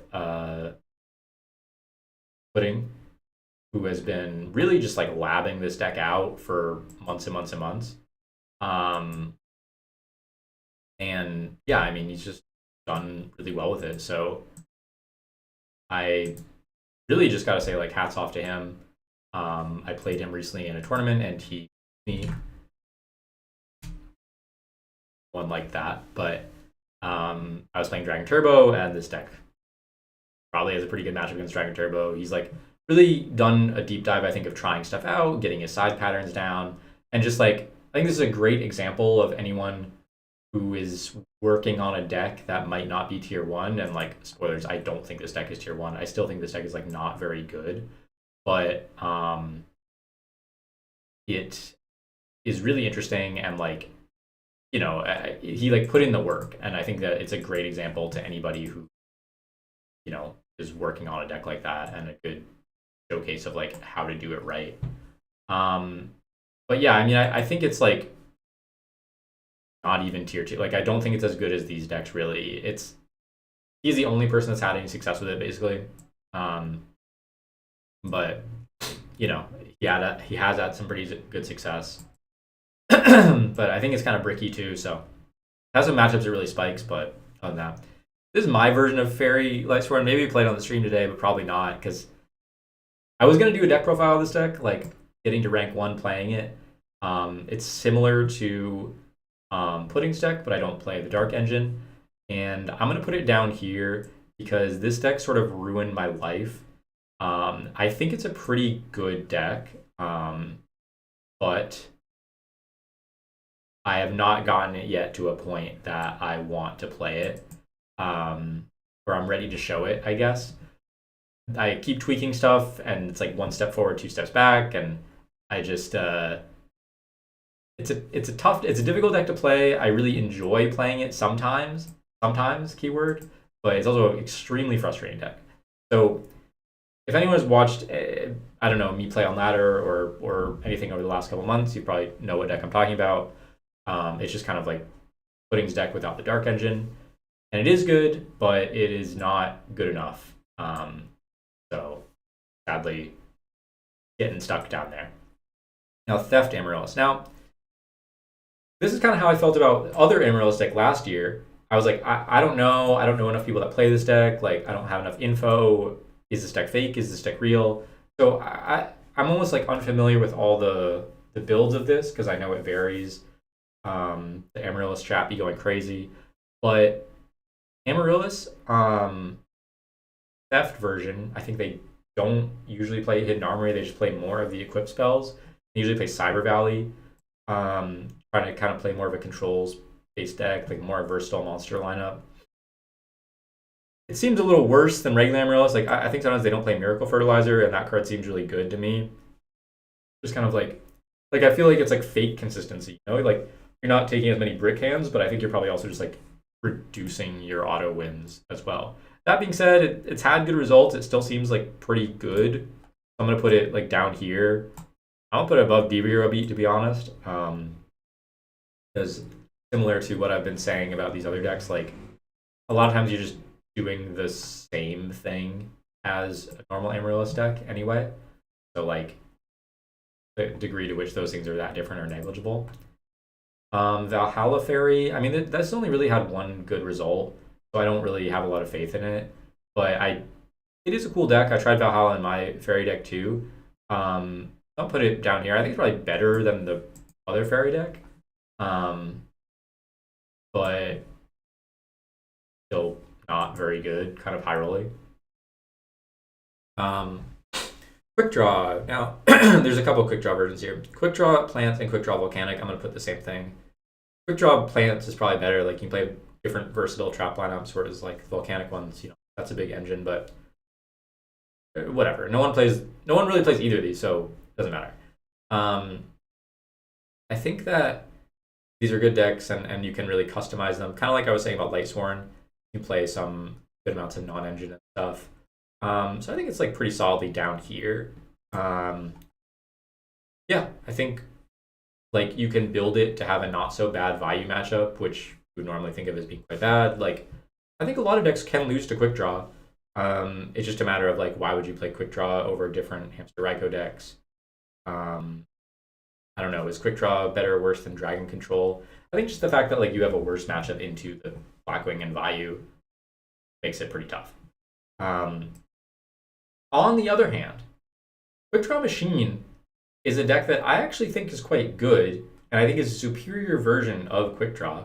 Now, do I think it's a great deck? Not particularly, but I do think it's slightly better, and I think if I were gonna play Quick Draw, you know, you're just faster. The machines give you some resiliency into, you know, a lot of the top decks of the format. Like the machine engine is just a good backbone of a deck in general.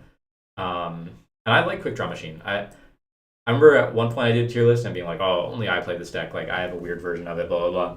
But I've seen other people play it, and I think it's good. I think some people have done well with it, so I'm happy to put it a little higher. You know, still kind of sus and kind of high rolly and why I play this version, but you know, is what it is. Well, a dad. Now this is like another newish deck. Let's see if I can pull. Where is?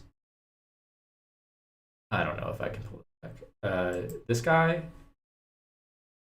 Yeah, it was this guy, right? So Teledad. Now this is the deck I'm referring to. Whether you can play Wells, you can not play Wells, but I guess Teledad without zombies, or maybe with zombies, I don't know. It's probably kind of negligible the degree to which that changes the quality of your deck or not. But I don't really think this deck is very good, and I'm going to put it below X-Saber. Sorry. Can do the same thing as DB Hero sometimes, but worse. And yeah, not a huge fan of that deck. DB Pure, I guess like sort of stun version. This is a hard one to rank for me, but I think it's pretty ass. And yeah, I gotta put it like down here somewhere. I don't know.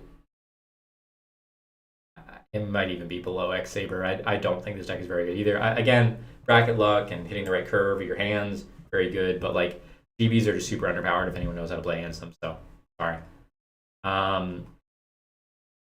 Yeah, somewhere down there between Chainburn, X-Sabers, and Cat, whatever.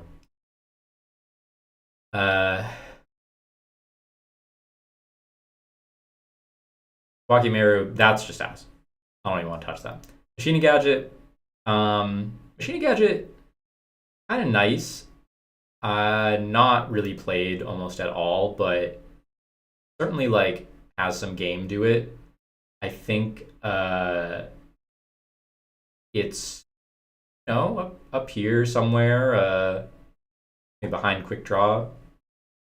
Like I think Machine Gun is quite good and probably a little underplayed for how good it is. Um, yeah, I think Machine Gadget has some game, and especially like if you're metagamed in a certain type of way, um, it can. I've definitely queued into that on ladder and had a really tough time. Um, I'm gonna put this down here and just ask. There's one guy that was trying this deck. I was trying to help him, but I think it's pretty bad. Yeah, I don't know. Pain beat. I really think this deck is quite bad as well. But that being said, like probably down here somewhere. The Flavel could actually probably get bumped up a little bit. Well, I guess I can bump it up one, exactly one. But yeah, I really am not a chain beat enjoyer. In fact, like I might even put it at the top of Just Ask. So, and then we're at the last tier, and as one user in my chat has predicted, Value Turbo, I'm gonna put as the only S tier on my rankings, and I think that people might say this is just my bias or something. Obviously, I've done quite well with Value Turbo, and I'm known as a bit of a Value Turbo appreciator slash inventor. And I think that if you look at the results of this year, Value Turbo has won a lot of events. And it just kind of does everything consistently enough for me to feel good about putting it up there. Like, not to say it's not without its weaknesses, and I'd say the biggest weakness of Value is like not winning hard enough. A lot of people tell you that like some of these matchups are not favored for Value. Here, Lightsworn, Amaryllis, Machina, GVs even or something like DV I don't know. I think Value has at least 50-50 with all these matchups, like full stop. Especially like given how you can tech the deck and change the trap lineup, whatever. Even if you convert to something like the Virus Value, that's still Value at the end of the day. And so I think given that flexibility, and if you play correctly, it's still decent into these matchups, because at the end of the day, you can just get really lucky. You can just hit the charge mills, you can hit the Raikou mills, and then all these matchups that seem difficult become extremely easy just when you get a single additional +1. And I've played the deck enough to know I've seen all the hands. I've seen every version of it, from the high roll hands with Dark Armed or Burial or whatever, getting really lucky on the mills, getting really unlucky on the mills, drawing all the values in the Plague.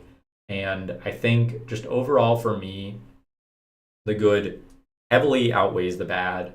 You can still play out of some of the bad hands. Sometimes you're one Greffer away, all that stuff. And like, yes, if you low roll and they high roll, you're probably going to lose, but that's true with basically any deck on here. You really don't play that many like hard bricks. Amaryllis, lots of bricks. Christia Sworn, lots of bricks. Dragon Turbo, definitely bricks. Gigaplant, definitely bricks. All these things, like the Pudding Fairy deck, like Fish. Even the Diva Hero, Double Malicious, like you don't have things like that. It's just like subpar hands that you kind of have to work harder for. And the games that I feel like are like the weaknesses of the deck, I feel are very circumstantial to like milling poorly, plus they had a side card I didn't know about, or like, they just had a lot of hate for it. And certainly if people start to main things like Crow or Iron Wall, or, just have more hate for Value, things do get more difficult. So it's not that this is set in stone, and like that's sort of a world where you could maybe see Blackwing swap with it or Frog swap with it. I think the Frog engine, I guess we're transitioning kind of into talking about the tier list as a whole at this point. Like clearly you have this kind of hierarchy of frog engine, frog here at the top, dream frogs and forgs, which I don't want to say are the same deck. They're not the same deck, but like in my mind, they kind of occupy the same space as like combo heavy frog decks that lose impression. You have fish down here. You have the other frog decks here. Like the frog engine is very solid, but it's a rather large engine. Doesn't do well in DEV. You can brick on it in the sense, like again, not true bricks, but draw 3-4 frogs, often not a good hand. And you play 11, 12, something like this frogs. So it's gonna happen. And it's very hard to like imagine that deck is gonna be at the very top. That being said, the frog engine is basically the strongest one in Edison. So like it also wouldn't surprise me if a version of frogs was able to sort of like take the S tier slot. And of course, I think it just needs to be said that this is all a bit of my own opinion, but also kind of fuzzy. Like, okay, like say I moved all this up here and then I moved this here and like had this here. Like, is that wrong? I don't know. I don't know what the actual gradation different. Like, what if I move Dragon Turbo up? Oh, now I'm saying Dragon Turbo is 1.5. Like, these are all things that could change very slightly. Like, there's reasons why I think the things that I do, but these are not necessarily rigid categories. And I also hope that it doesn't dissuade anyone from trying their decks and trying to, because any deck on here, honestly, like I didn't put random pile from locals on here. I didn't put the complete ass decks, although for those in the chat, Dark Bushido deck, I'd probably put in okay but ass. I don't know. The deck's kind of fun. Or probably just ass. It's probably worse than Chain Beat. It's just to say, like, all of these decks are sort of viable in a loose sense, except maybe these like last 5. These fucking suck. But like, you could play them and you could top events, I think, if you played well and you got decent bracket luck and like you built the deck well, put the time in.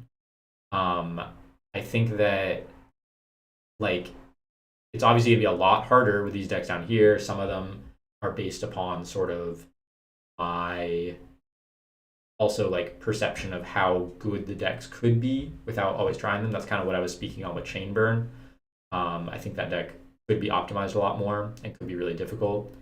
Also, like, again, a middle ground between people playing perfectly, playing as they're going to play, and being able to take advantage of newer players.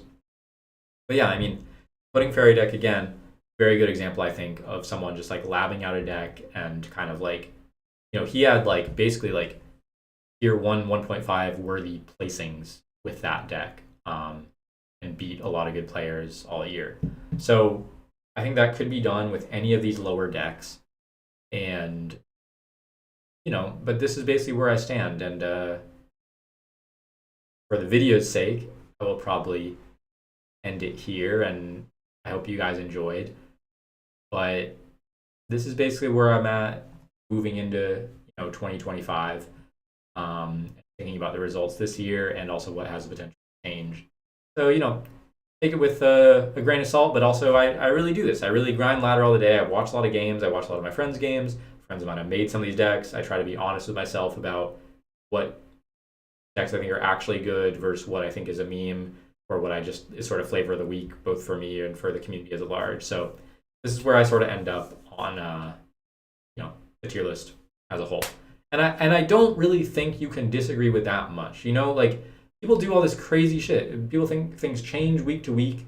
But in all honesty, this is not that different from a tier list I made probably a year ago or a year before that. It's like things change, things shift around, but in a closed format like this, the power levels kind of are what they are. And until things change, like you had 8 or 9 new decks this year, which of course you love to see. But there's things that can upset the power balance, but we might have to stop doing the tier list because things might just get kind of samey. Anyway, guys, if you like this video, leave a comment below. If you think I'm wrong as hell about the tier list, chime in. But cut the video there. Like that one, so I'm going to edit that later. See what I'm doing here? Anyway, but for the stream's sake, what do y'all think? I'm curious because, like, yeah, I think also, like you said, Harrison, I'm never wrong. I would agree with that. I kind of just have to add that in sometimes. Like, guys, I could be wrong. Bro, I'm never wrong. Come on. But feel me, it just kind of is what it is, you know? Like I'm not here for these like, oh, this meme ass deck is now secretly tier 1. No, bro. It's not. It's not tier 1. Like I've played this game before. And I know how the tiers work. I'm doing something here. So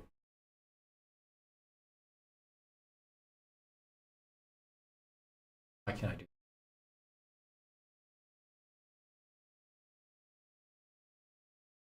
same tier? They're not though. I think value's better. Like honestly, like I mean it's not that much better. It's like it's not a blowout, but that is generally what I think. And I think people who play a lot and grind ladder, I don't know. I think there are a lot of people that like Blackwing and have converted also from value to Blackwing or vice versa. But like my litmus is also like if you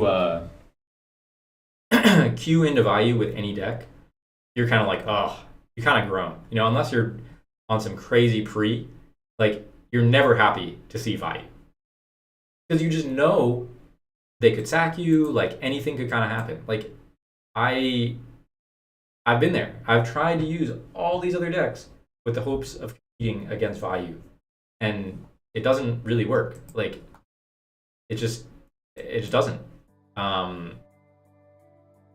It's kind of free for Giga. It's not. Giga's kind of free for Ancient Gear. Yeah, value's not free for anything. It's just not. And if you think it is, you're wrong. And you should play me. Play a competent person using value. It's not going to be free. It is not. It's not free for Ancient Gear.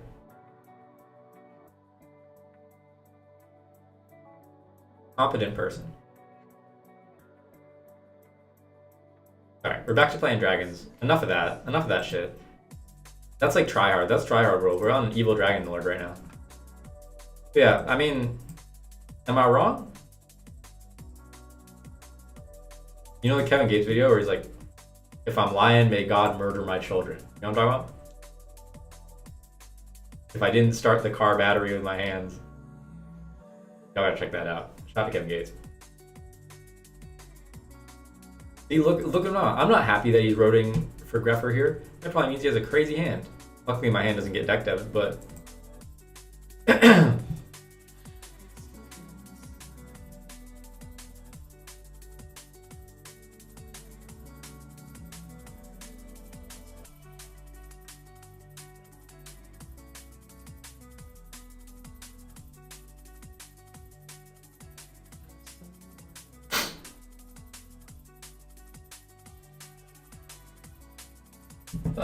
gives you way more chances to get lucky. Yeah, I mean, that's definitely one way to describe it. Like, I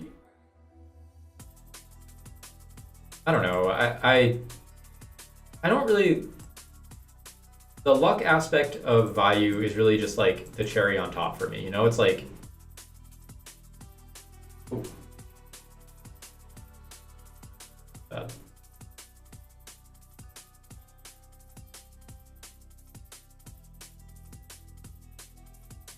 Often find myself setting the whole hand with this deck, and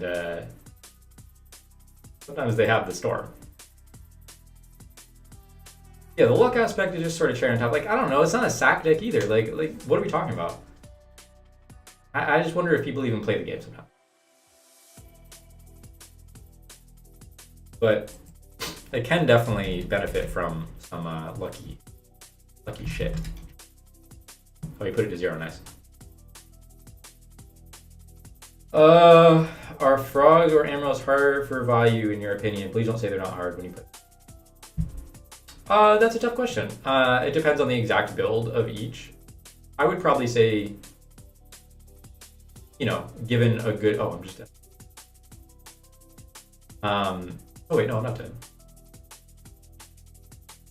If he made fish Philodon, I would have been.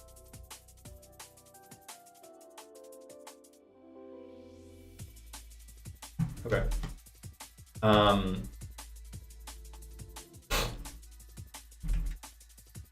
right. Answering your question,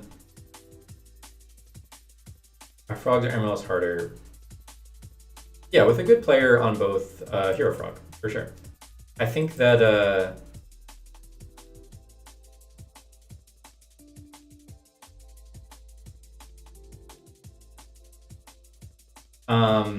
you know, Amaryllis is just inherently brickier than Hero Frog. So like it's worse. Like there's gonna be some amount of games that they brick, and that's a free game for value. Whereas that doesn't happen as often with Hero Frog.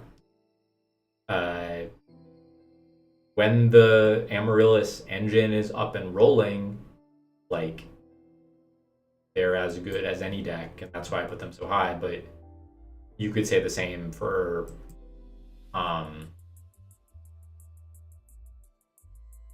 or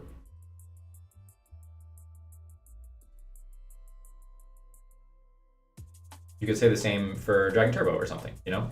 Like it's just yeah, I don't know.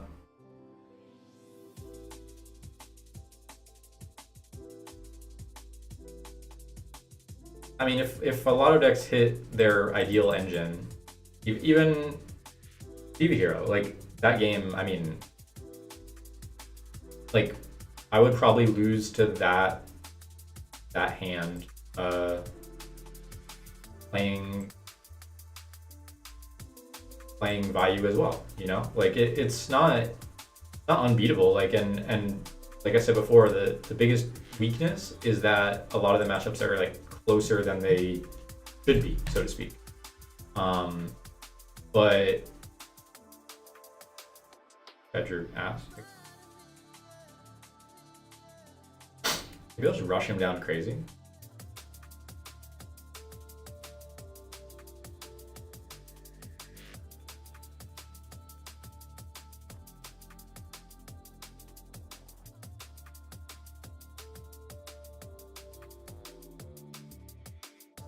See, this is where we get the good shit.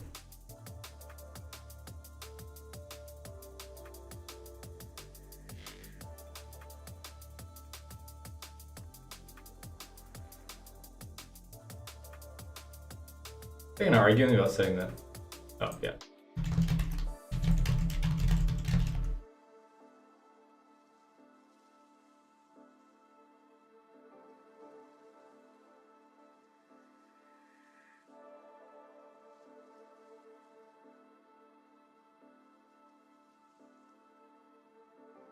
Oh wait, sorry. Oh, I can't actually do that. Oh, I kind of cheated this guy. And there's that one guy who got so mad at me. Oh, you cheated on the stream, bro. That was an accident. I started playing this deck, and first of all, I didn't know that at one point, that you couldn't activate the Vandalgia on the damage step. But that's my bad. That's my fault. Now, there was one guy, like, I don't know what you want me to do. You want me to go give him the game win? I don't know. Whatever. I'm playing ladder. Am I being dishonest by not going and giving him the game win?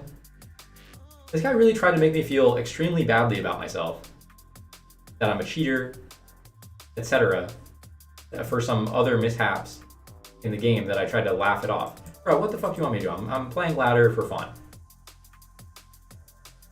Sue me. And I immediately, like, I did the thing, I immediately caught it. That's my bad. It's an illegal play.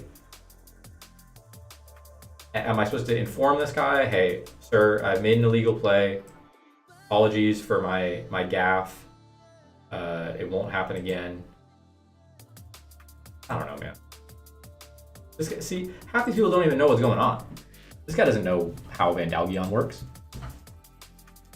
And I take advantage of him. I just simply also forgot. Fusion. that ever get solemn?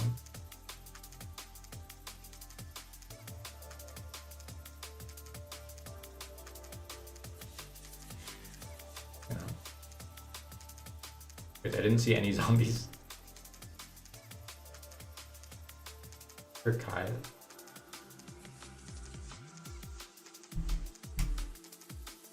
Bro, we're gaming right now.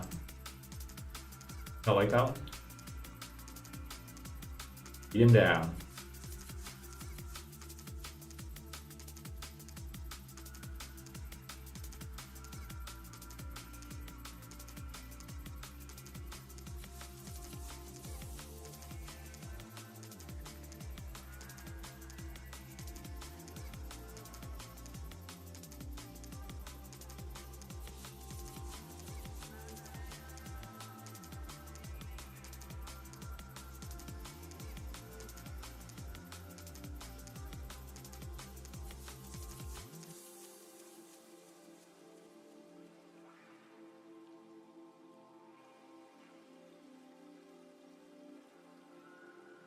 It's so tough. Like obviously I can prevent it too. It just like, but I have to bounce the.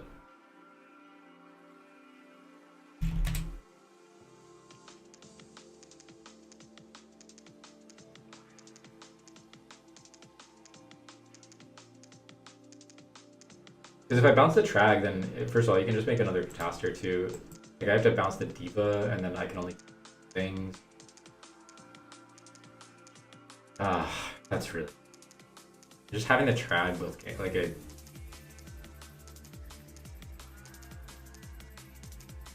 Believe it or not, I was like on a huge streak with this deck.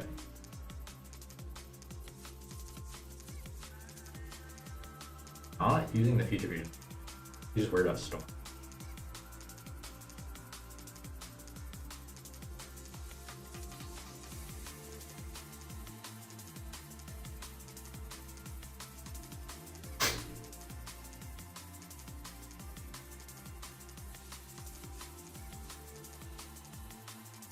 Like, am I supposed to do this here if I bounce the Diva, I can swing over the Frag again. On his turn, if it goes for Cataster, I can use the other Compulse. Still seems pretty ass, but like maybe that's better. It just inherently is gonna use both my Compulses. So I thought him going for Stardust, but it would just been, which is kind of crazy because like I hadn't used any bottomlesses. Like I don't think he saw me play Compulse.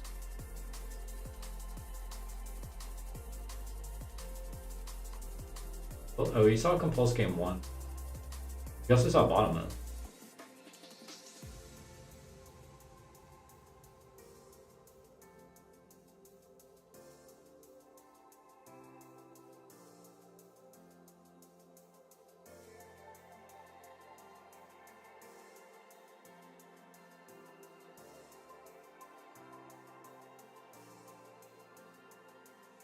Just did that.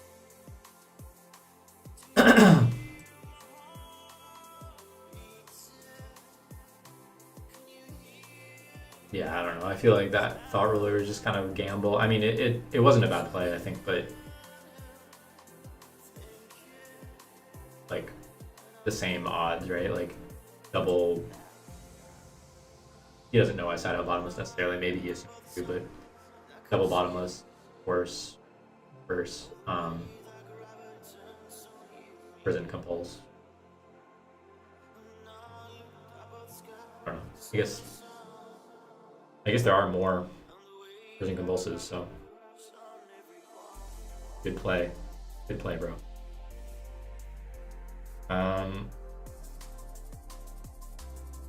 What do we want to see?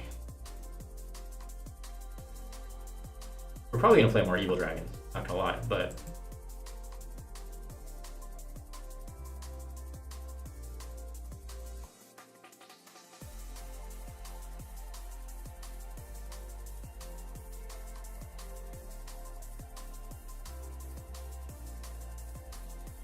what are we feeling? What kind of vibes are we feeling? I would review a replay, watch a replay. I would do anything. Pause.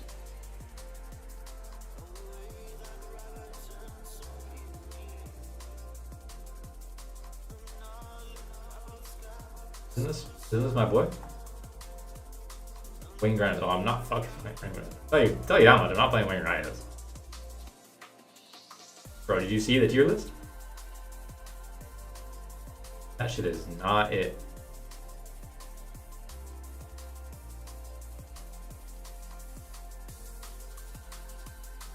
It's not even close to being it.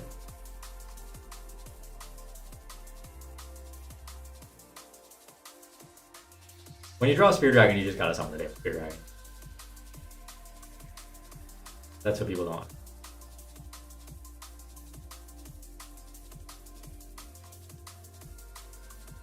Spear Dragon was a great include in this deck, I gotta say. Shout out to Marcus for suggesting it. I mean, I was aware that Spear Dragon, like, very happy to have him in the deck. Really overperformed many times over.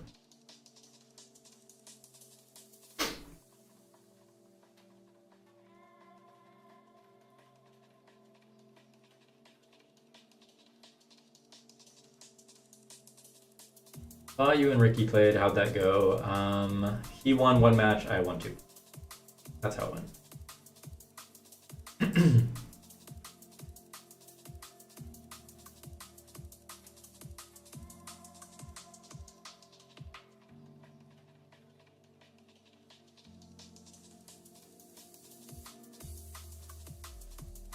What is he contribute? Watching the stream, you might know I play Divine Realm.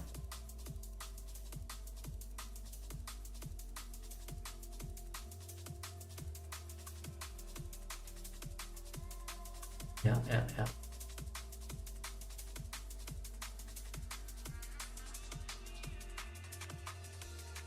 It's over this. No, go ahead.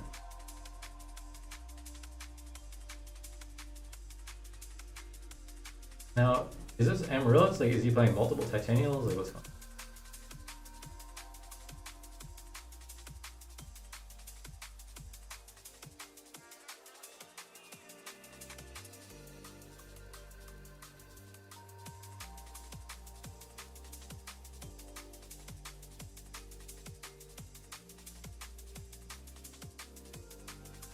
I really would like my Morphing Jar to get me back in the game here. Whether that'll happen or not, sort of a different story. If this is Amaryllis, I'm in a pretty bad spot here. If it's, like, if he's playing multiple Titanial, I guess. If it's just, I feel like yeah, exactly. If it's just something else, done.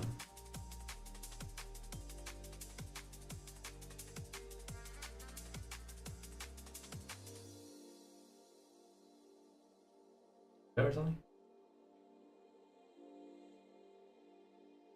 Yes, we're at.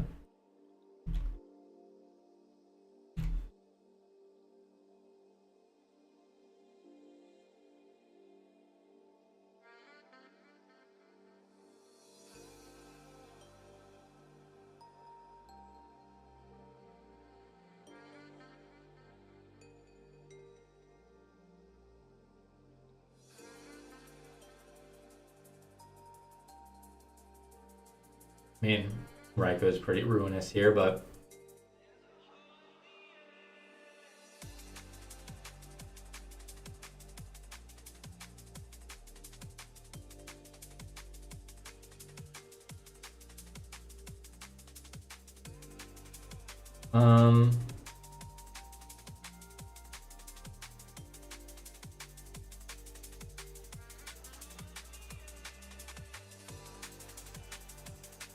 not the best.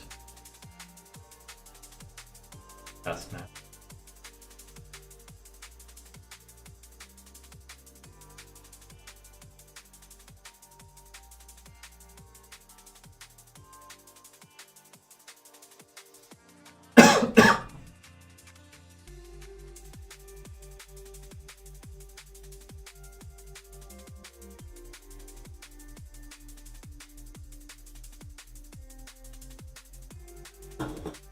Your deck about to go crazy though.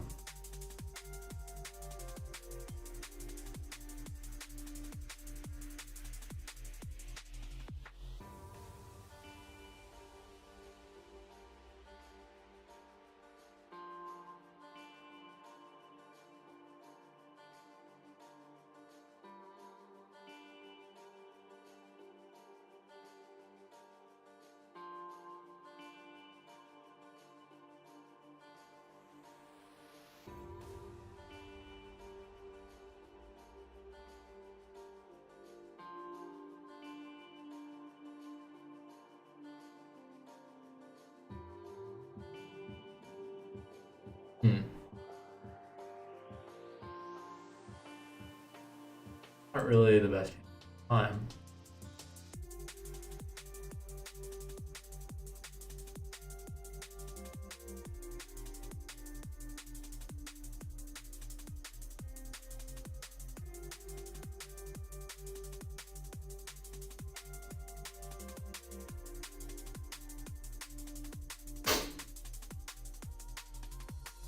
We're on a bit of a losing streak right now, so the vibes have been depleted slightly, but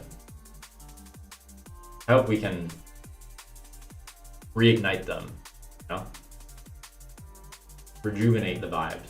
Super rejuvenate the vibes.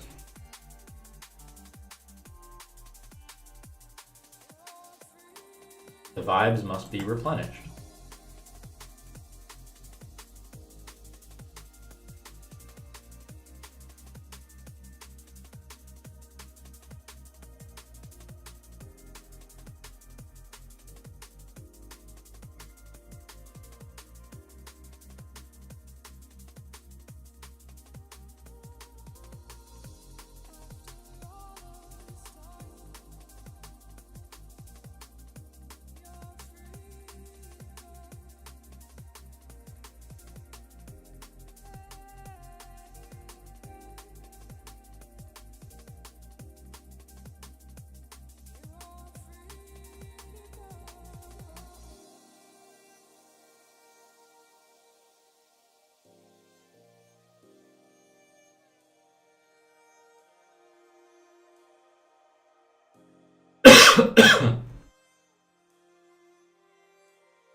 Okay. I thought maybe you did that to bait a lone fire going through, but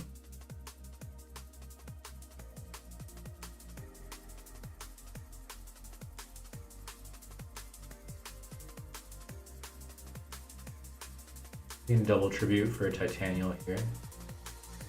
Or Amaryllis.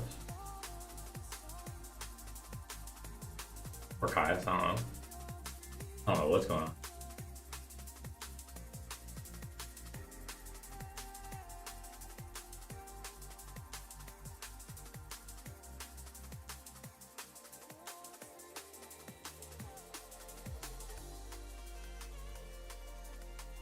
Well, at least that's good.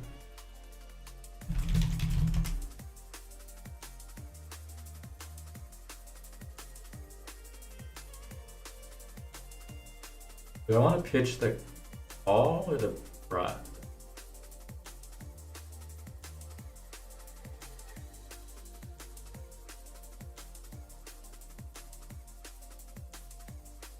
Awesome. Not particularly good.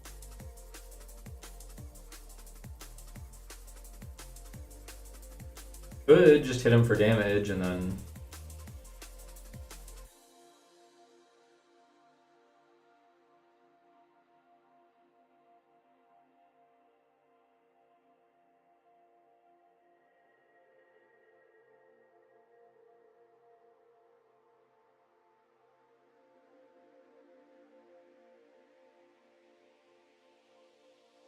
a weird card to have in this.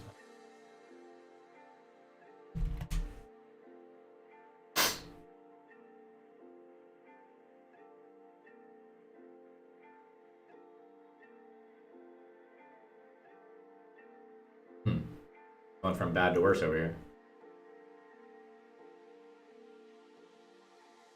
Potential's gone. Problem. Bro, where was his last turn?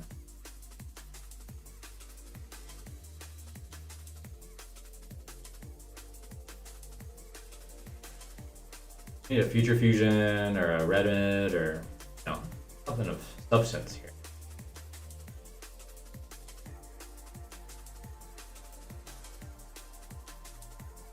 Yeah, he didn't even bring back the Emeralds that turn. Vortex maybe? Perhaps? Okay.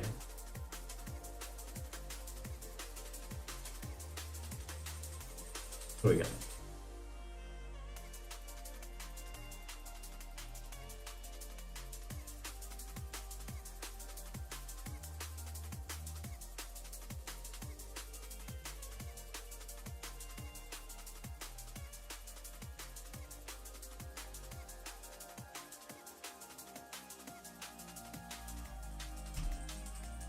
I'm playing it slow, which is certainly to benefit my benefit.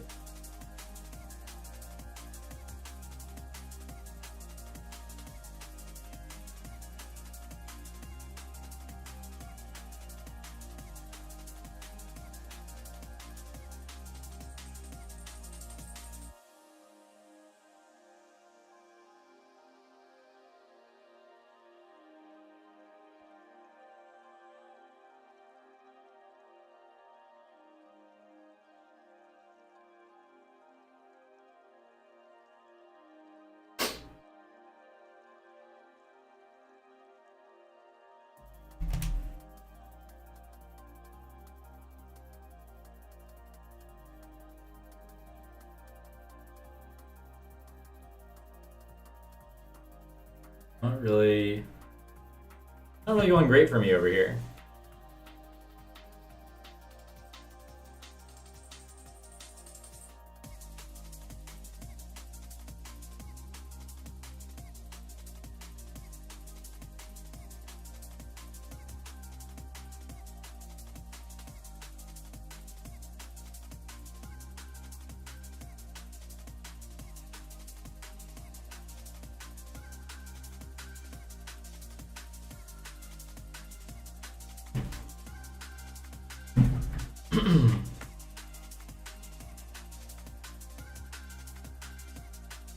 Does it not bring it back to Emerald?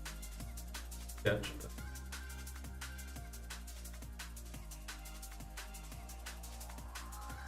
What a world, just watching me get demolished by this deck. Or by my own deck, rather.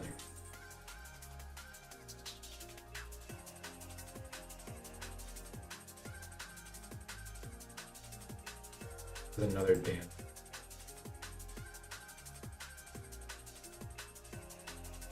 Now he's just gonna. Why are you respecting me for black hole? Now he just thinks that.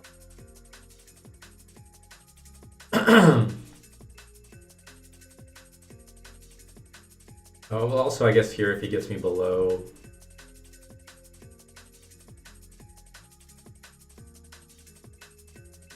That's tough. Maybe I have to bring back the.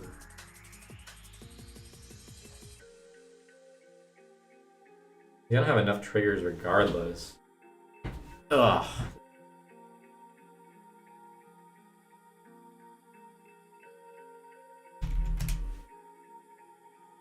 Yeah, this is miserable.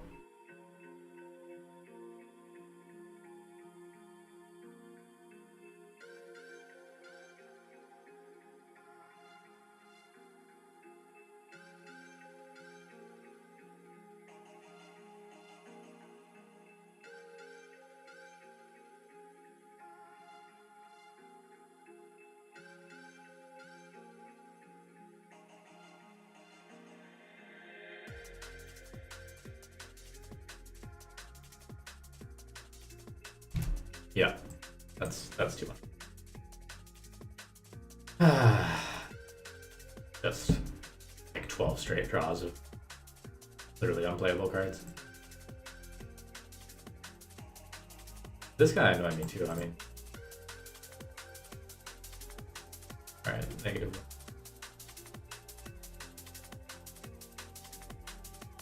I came in with so much steam against those frog matchups, you know. But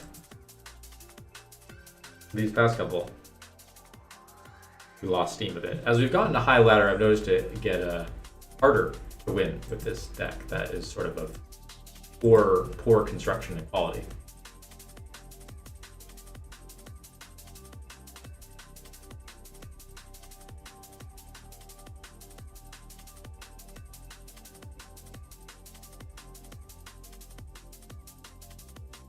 Breathing.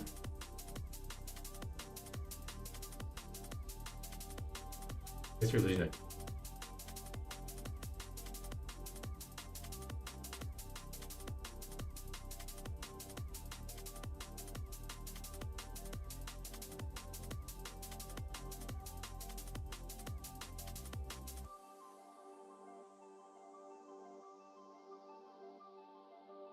Maybe if I get jar down sooner, it goes better. I don't know.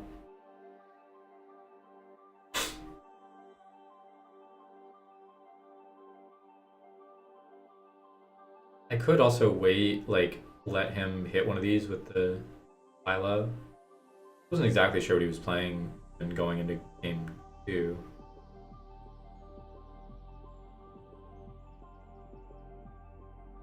Call was just used all game. The call's kind of iffy in this deck, to be honest. Does some good things at red mid, but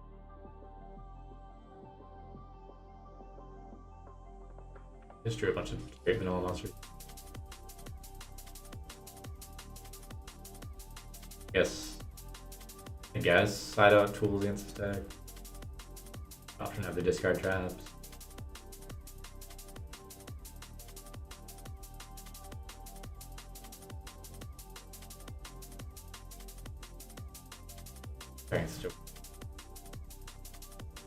I guess if I side out the Dragos, but yeah, I mean.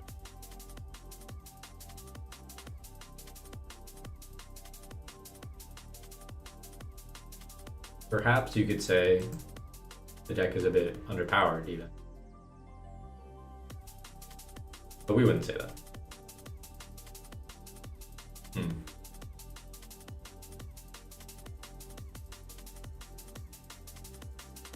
Pull up a replay that I got the work from last night.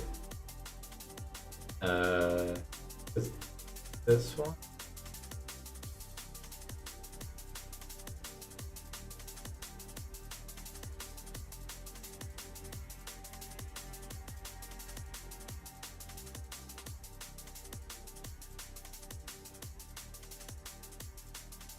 No, that was also a very tough replay. This guy, yeah. This was a toughie.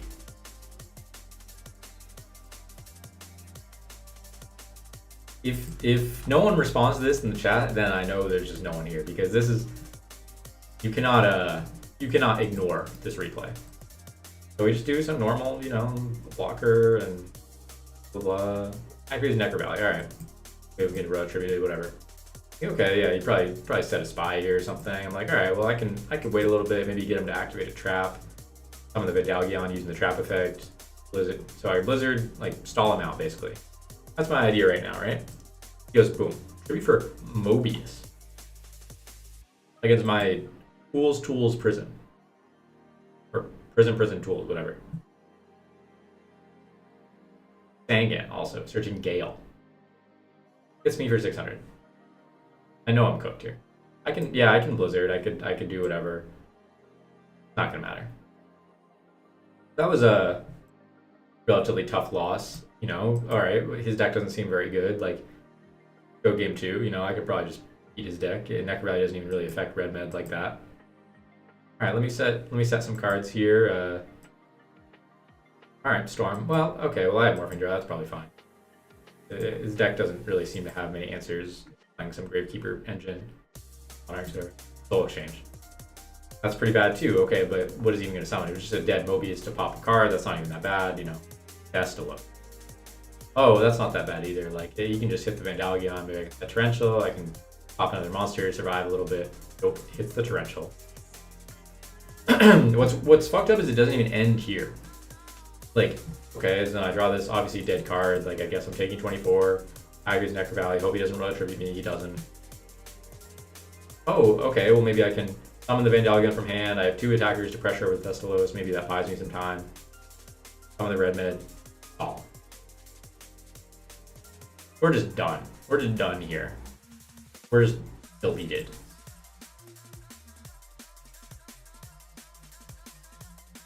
That was a tough one.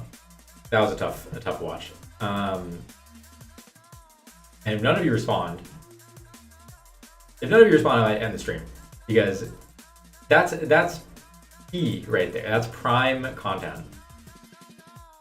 And if we don't care about that, then what do we even care about? Thank you, Pros. We get a little sympathy. Thank you, Harrison. That's crazy. They hit him with a "that's crazy." That's insane. Cooked. Yes, he did.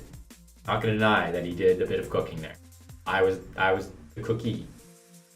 I was the one that got cooked. Anything. I'll take anything. But it just can't be a silent me getting cooked by people, no response. You know, you can't have it on the second monitor, just me getting demolished. That's not a good streamer experience. You guys need to be more concerned about streamer experience. I'm performing for the audience, but what about me? Me over here.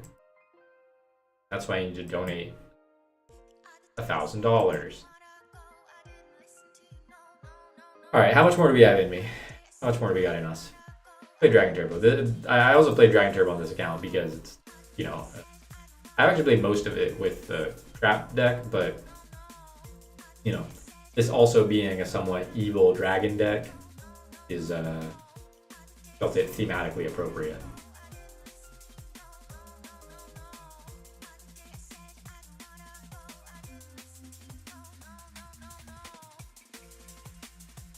Shadow Realm Champion, that's kind of a cool name.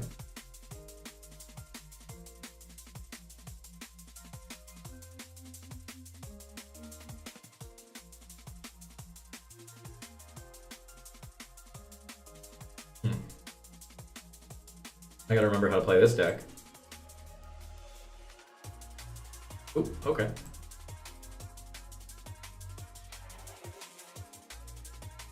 Oh.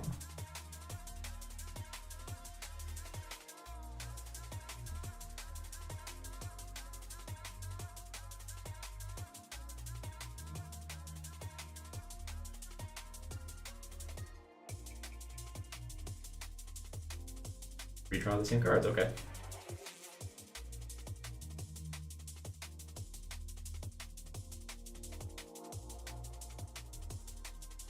Now a Shura here would be pretty devastating.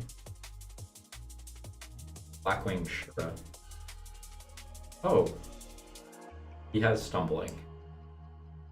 And Morphtronic Amaron. Huh. Not gonna lie. Didn't see this one coming. Can't be targeted by effects.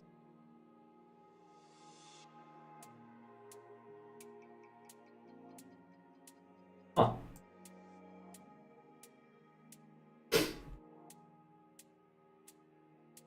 This is where I feel like this always happens at least once in the stream, where I play against some weird shit and you guys have to sort of watch me struggle, per se. But I feel like we learn, you know? We learn a lot from these types of experiences. That's a great.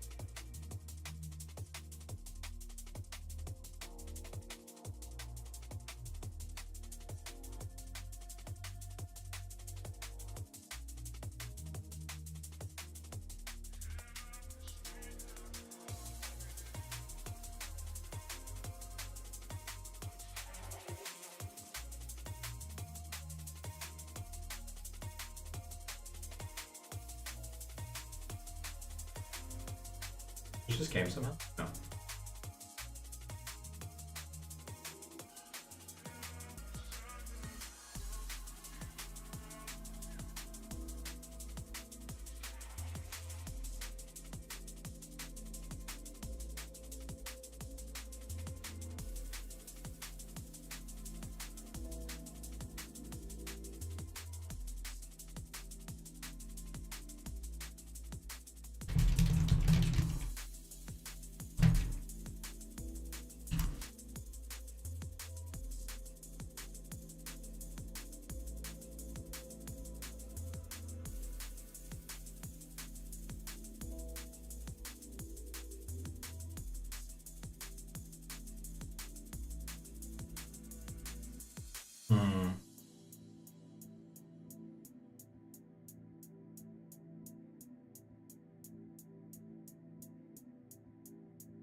kind of having to work for it over here.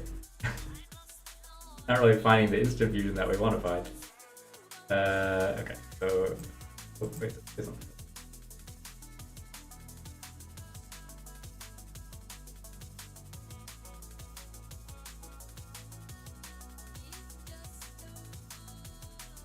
Oh. Okay. Alright. So I don't get to drop track, that's fine.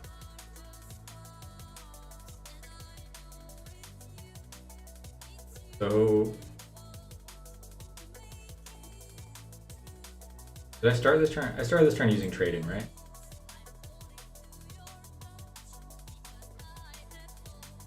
Yeah. So I'm gonna go.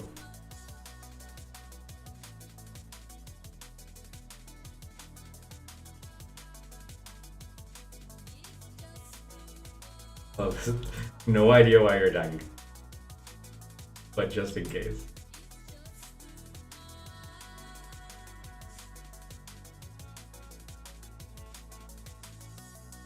And this is for 5.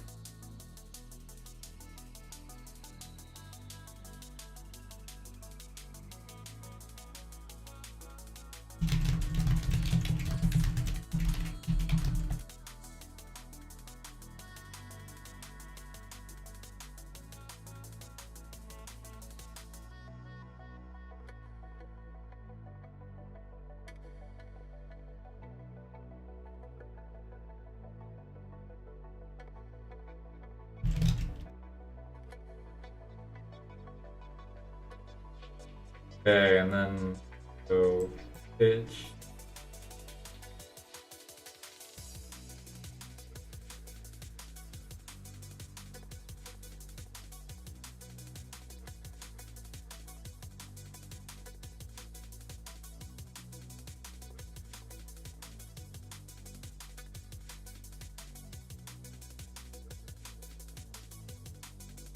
I guess the attacks that.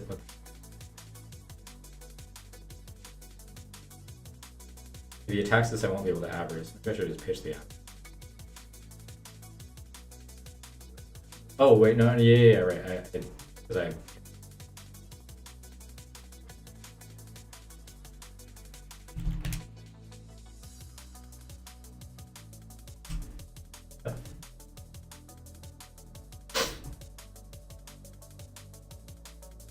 What does that do? Oh. I take 600 more. Bruh.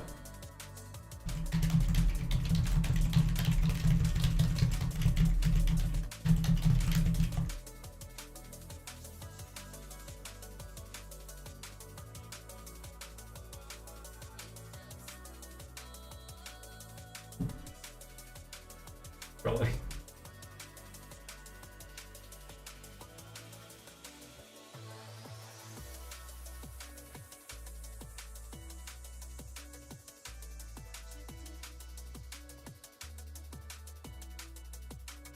I hit him with the DD.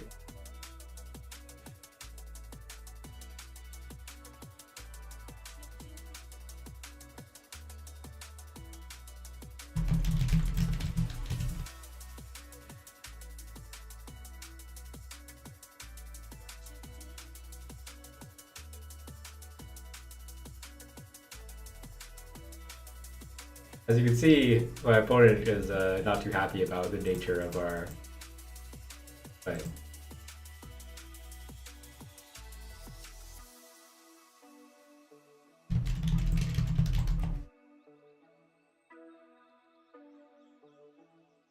Rolling someone on DB is sort of a key component. Xmas.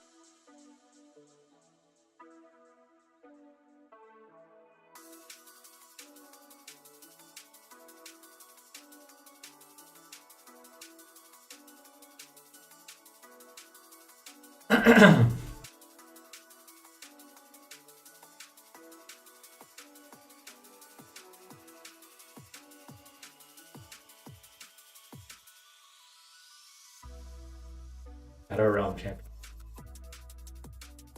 Very bad karma points. Oh no. hope I don't get in an accident now. You might be right, though, to be honest. That's probably not a good thing to joke about.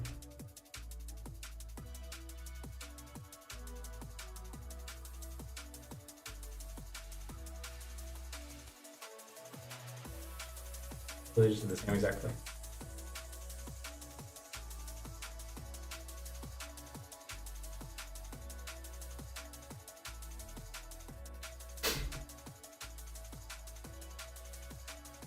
Very bad counterpoint. Haven't I played with Vortex multiple times on this stream? I'm sure it has happened multiple times.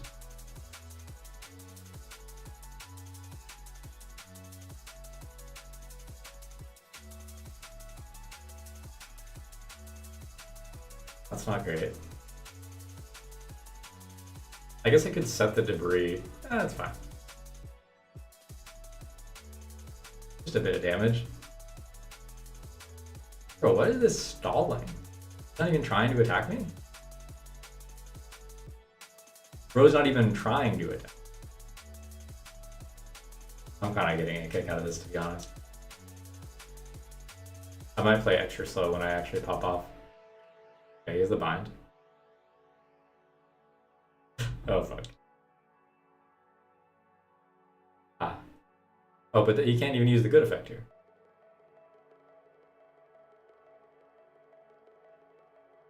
Get one card and put it back.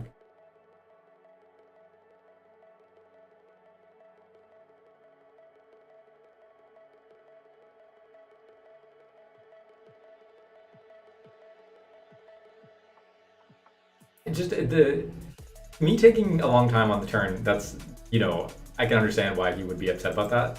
But the annoyance about not knowing Morphtronic map, that's a new level.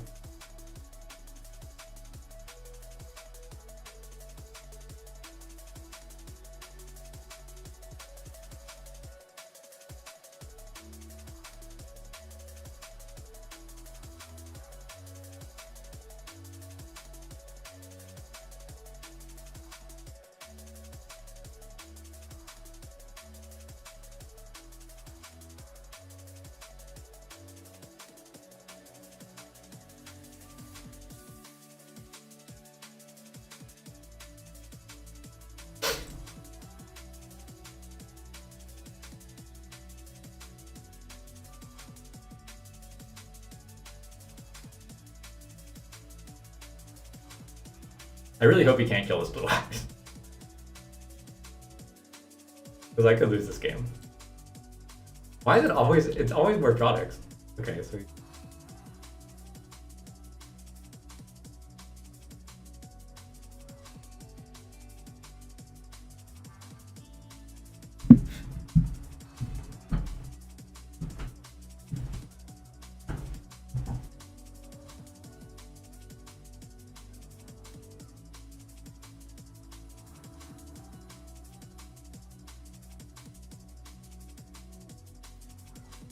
Yeah.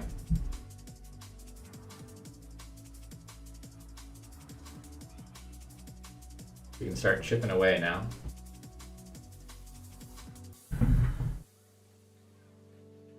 This is unpleasant.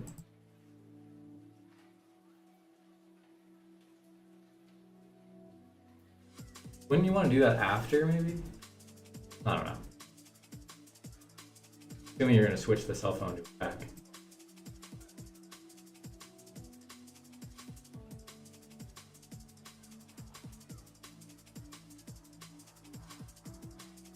He's going to switch all the attack stats. See how this is going. Gotta do that. I wonder how long this start is taking.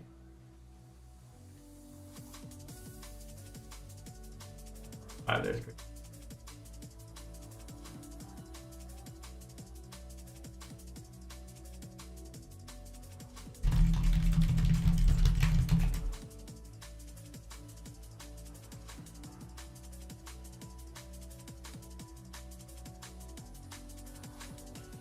I literally do get to see them, but it's not really that big a deal. It's fine.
even though we are opponents.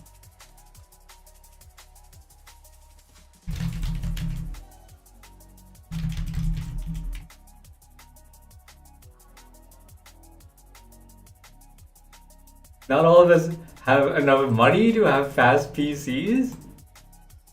Bruh. That's crazy.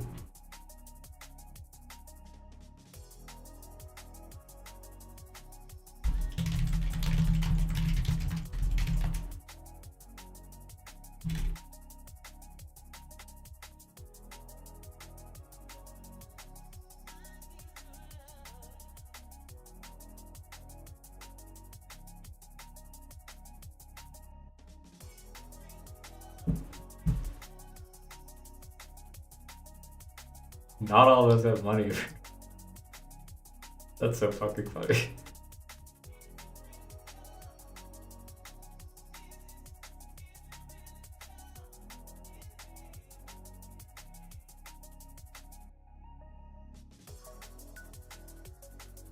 That was like if ChatGPT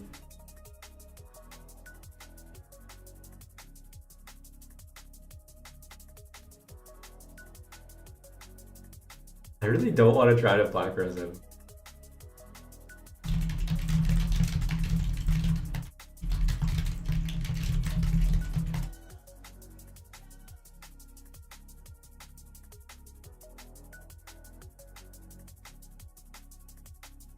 I think I might trunate him and then black rose him.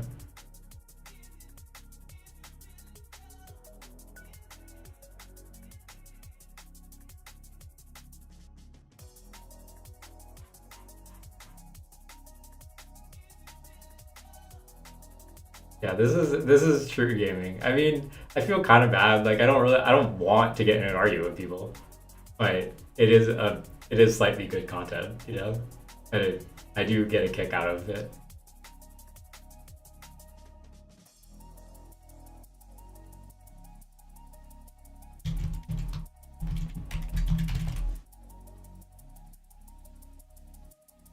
You checkmated me.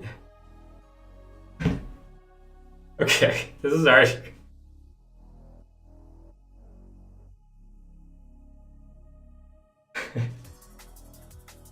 This is my last message to you, since you have checkmated me in a sense that you have free reign to say whatever outlandish thing you would like to. Which again, and finally, through the third time, you will receive very bad karma if you are lying. And yes, I see your card.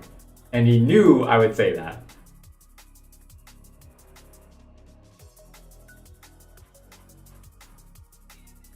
This is good. This is good stuff.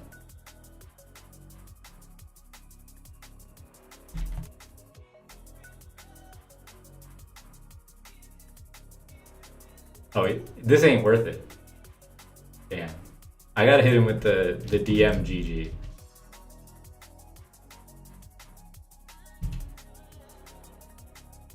Yeah, it's free reign. Free. Listen. Hey, I know the correct wording of free reign, but I might have to. Yeah, I mean, this may be where I'm like a bad person or something, because I might have to go.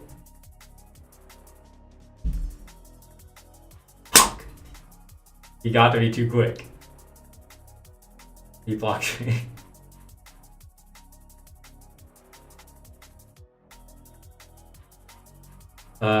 You know, look, I'm not trying to be one of those streamers that like, bro, we all gotta dox this guy or whatever, but I'm just saying it might be funny if you guys DM'd him. It could be entertaining. I don't, maybe I shouldn't say that. Maybe it's bad to direct people to fuck with people. Like between me and him, kind of fun, entertaining. Maybe you shouldn't do that. Or you could do it. It's pretty funny. This guy was being a pretty big asshole. I think we can. But he was clearly just like not very good at the game and not like with the vibe. So, you know, whether you choose to DM him, that's on you. But if you do it, I do want to hear about it, and I would like to know what he's.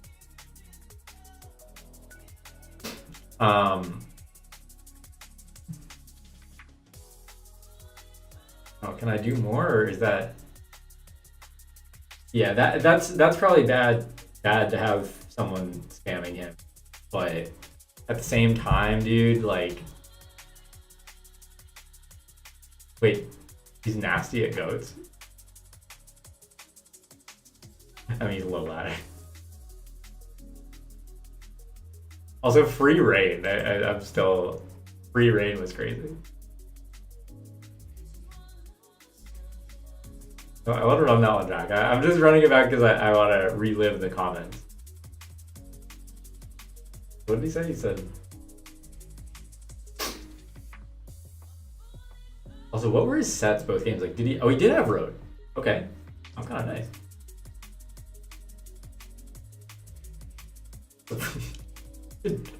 What a toxic deck to play. And also, did he not set bribe? I guess he didn't want to have his back row locked, but... Oh, I pitched it. I pitched it, but he could have set it that turn. Ugh.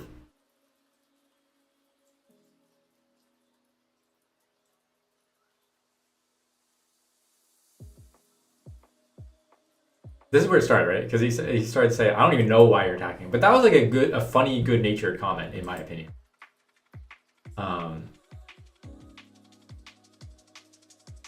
I didn't even drop the track, right? Did I drop the track? I was supposed to drop the track. I guess I must have not been paying attention.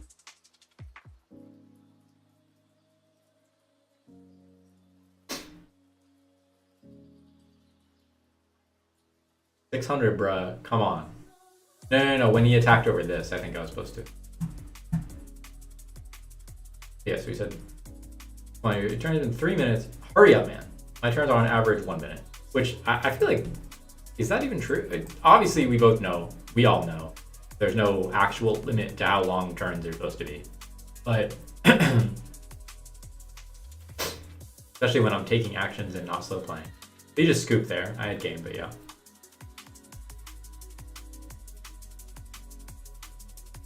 I hit it with a G-Gun. 4 minutes per turn. Your turn didn't end when I said that.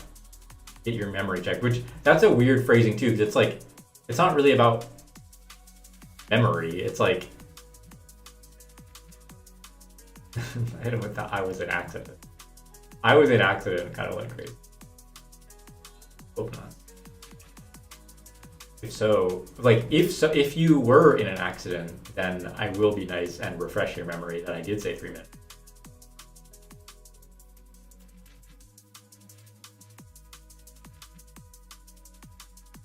Crazy stuff here.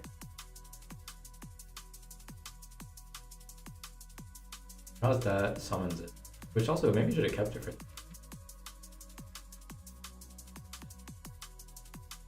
Yeah, it's like multiple runs. Dude, this deck is fucking ridiculous.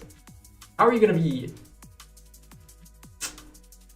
How are you gonna be annoying me when you're playing like Morphtronic Stall with multiple roads? Like...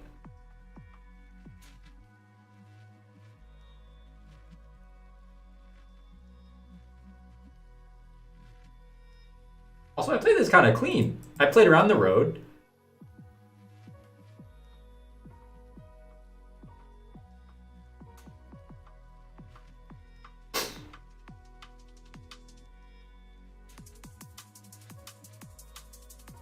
You're definitely supposed to do it after the...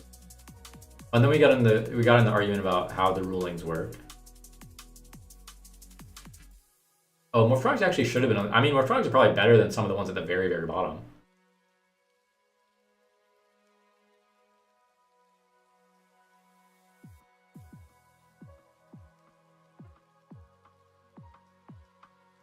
I said, I think I get to see them, which is true. I do get to see them.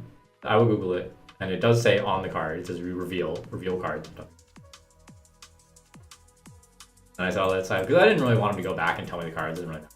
So it was nearing 4 minutes. I am Googling for the errata.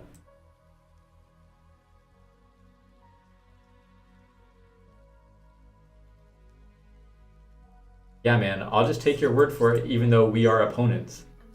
What a sarcastic little bitchy remark to say.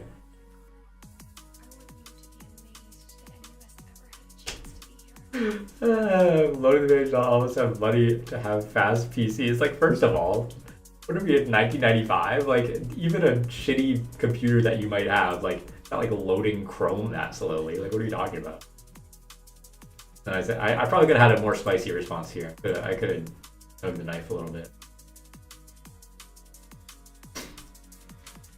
ChatGPT was programmed to have a response that's barely related and not actually responding to what someone's. He's like an anti-AI guy too. They're taking away jobs from real creatives. Thought though, and like mentioning that like a hold me back type thing. Like, I gotta stop. Like, I'm going too crazy. Like, first of all. And he does repeat himself. I mean, I don't know. That's probably just. I know that I already said last message. You have checkmated me. I love that he said I checkmated him. I wasn't even trying to checkmate him, but I did. Free reign. I love free. Free reign goes. I know.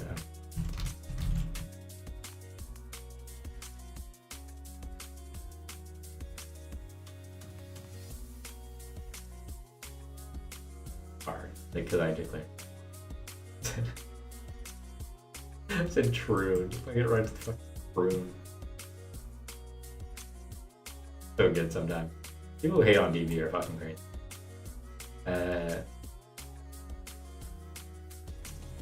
I knew you would say that. Like, what does that even mean? I knew you would say that.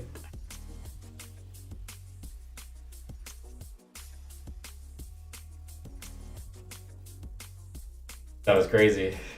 That was crazy. Where is this deck on the tier list? Let's see. I probably would put Morphtronic. It's probably just ass, but I would personally rather play Morphtronic than like Machina Gear or like Chain Beat, you know, like I'd probably put it down there somewhere. Near the bottom, but not absolutely at the bottom. Gemini might be kind of disrespected by this. I don't really care.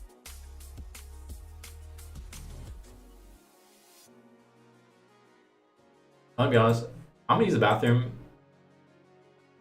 and then I'm gonna decide if I'm gonna stream more. So, BRB. If anyone else comes in the chat, tell them I'm using.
You guys like that one? I left through one door, returned through the other. Don't worry about the fucking spatial my apartment. But I brought the cat back. She gets lonely. If you remember my cat from prior content, she's cute.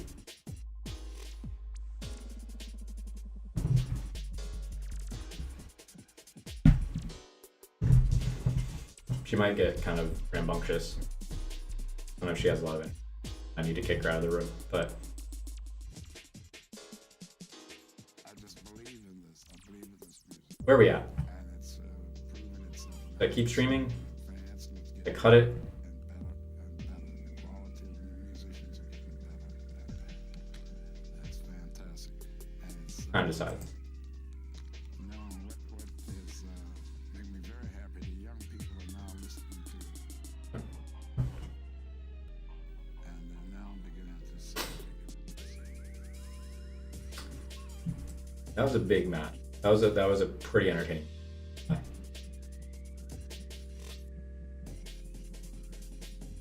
Go again. Good.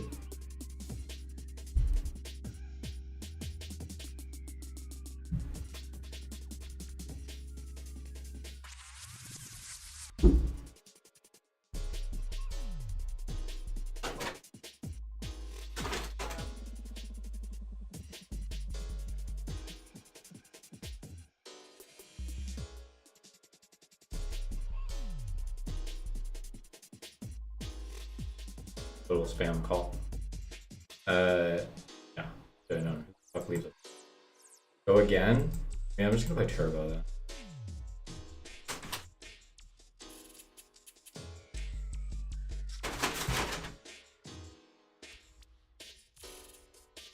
What does the comment say? Is it from that guy?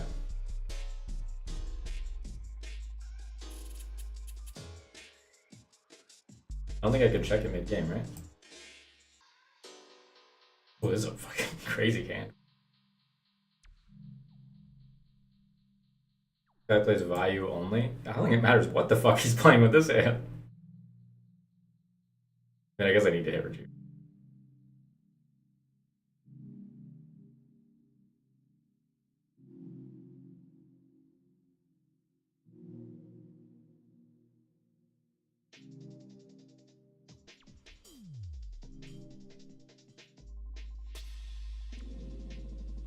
Did I hit rejuve here?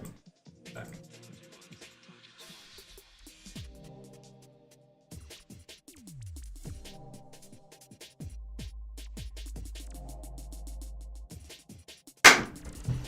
Let's go.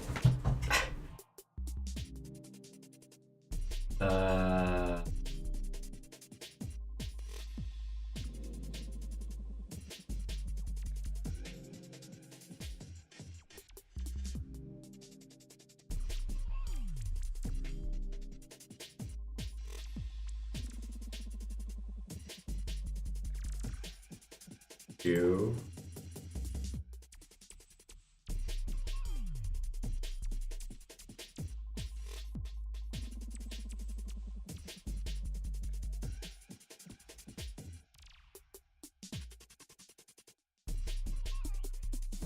I mean, the cat's going up.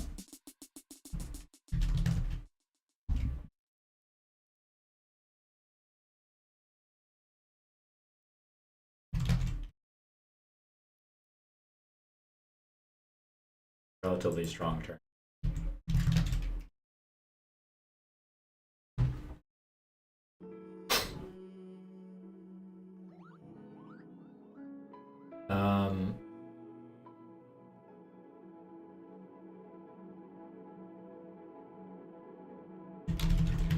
I'm telling I play it aggro. That's not true. But you get the vibes.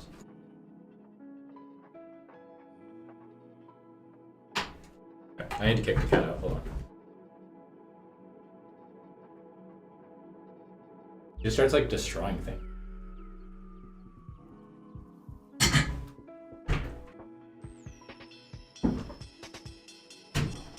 Feel that. She likes the company.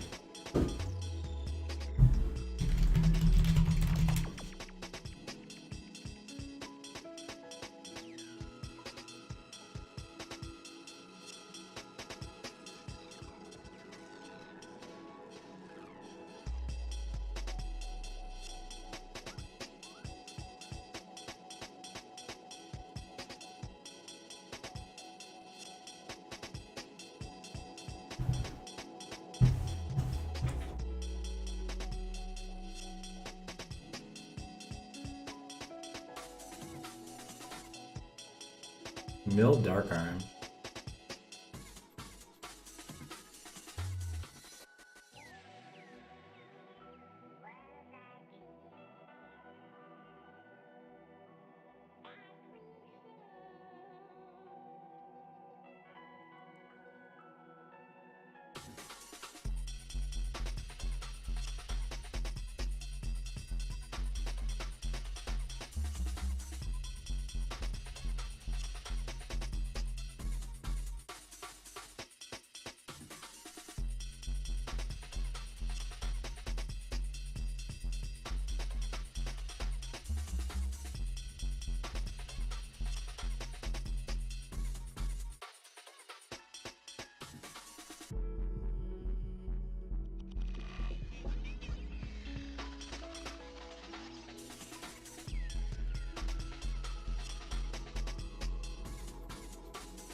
Oh, this gets pitched.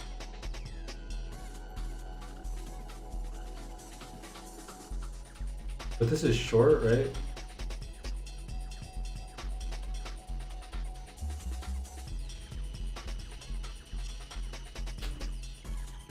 All right, well.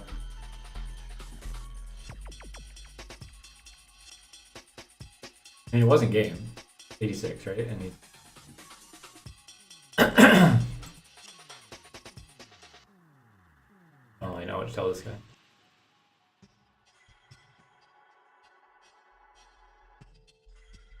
I do one or two more, but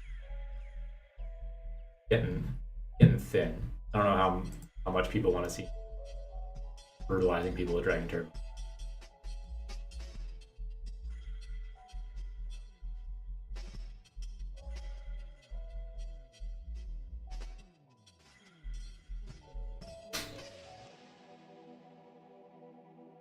What do we think? What do we think of the tier list, of the vibes, of the...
do I think there are decks that are unexplored or untapped? I mean, sure. All the ones down here are, like I said, like could go up. I think if I had to like identify ones that are like the most unexplored, so to speak, I think like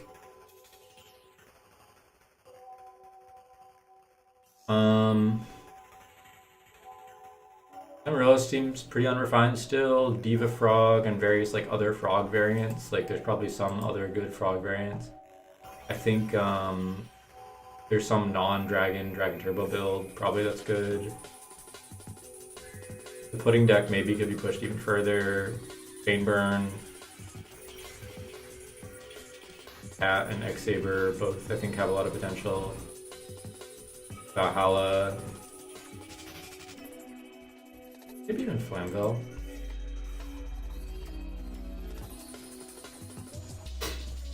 Not hitting any draw spell.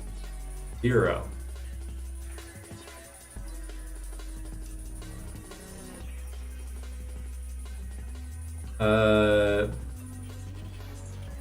Gemini, maybe? The KFC deck, maybe?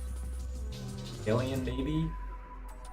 I mean, those are all decks that are like bad and have bad results. So if you made a build that could do basically anything, I would say I've explored them more than they currently are. You know what I mean? Like, not to give like an evasive answer, but that's just sort of a fact of the matter, right? Like, they're very bad right now. If you made them any better, then that would be an improvement. The ones at the bottom have a lot more room to improve than the ones at the top. That's also just a fact of the matter. So I just kind of like bottomless or something.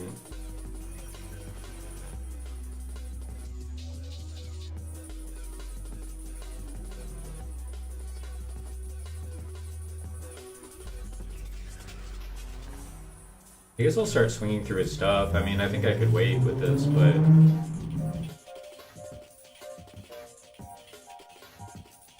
Okay. Hey, back, I guess.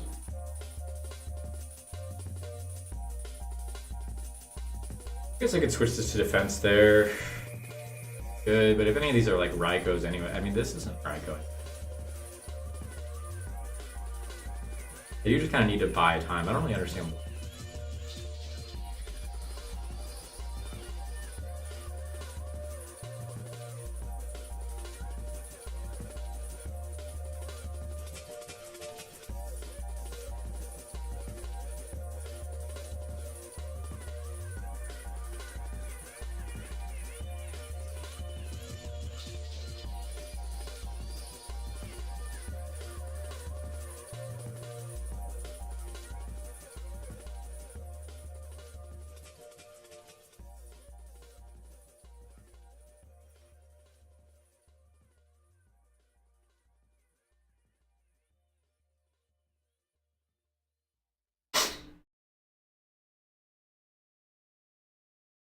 Hmm.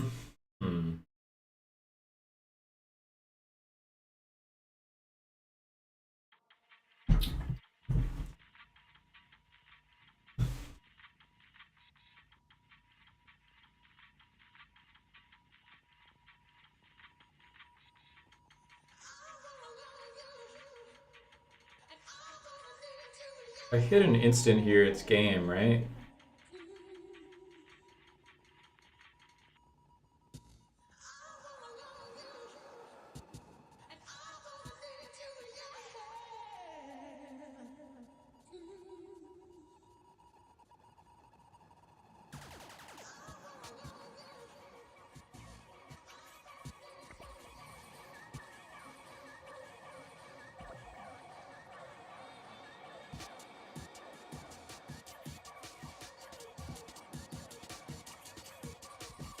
I don't usually go for plays like this, but I don't know if I would do this in an actual tournament.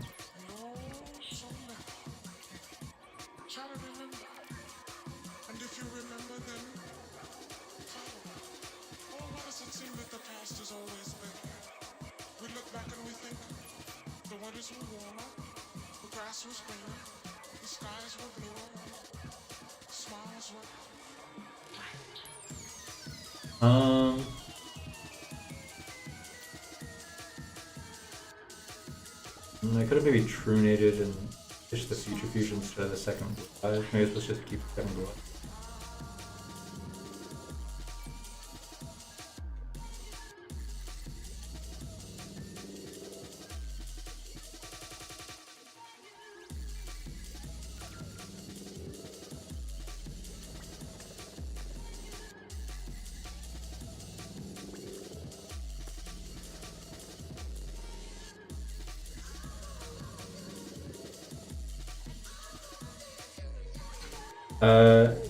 Deck building or technical play is a harder skill. I mean, that's a sort of tough question because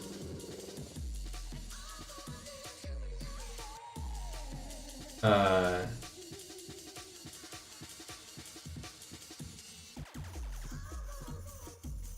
I'm trying. Because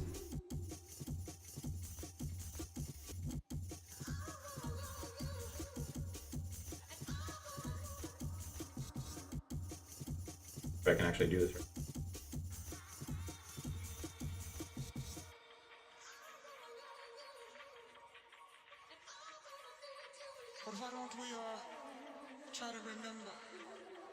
That kind of September when life was slow, no so now.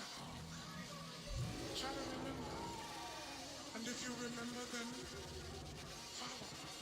Oh, why does it seem that the past is always No question to answer. I mean, it's like you could spend so long the grass was greener, refining your deck, right? Like, smiles uh,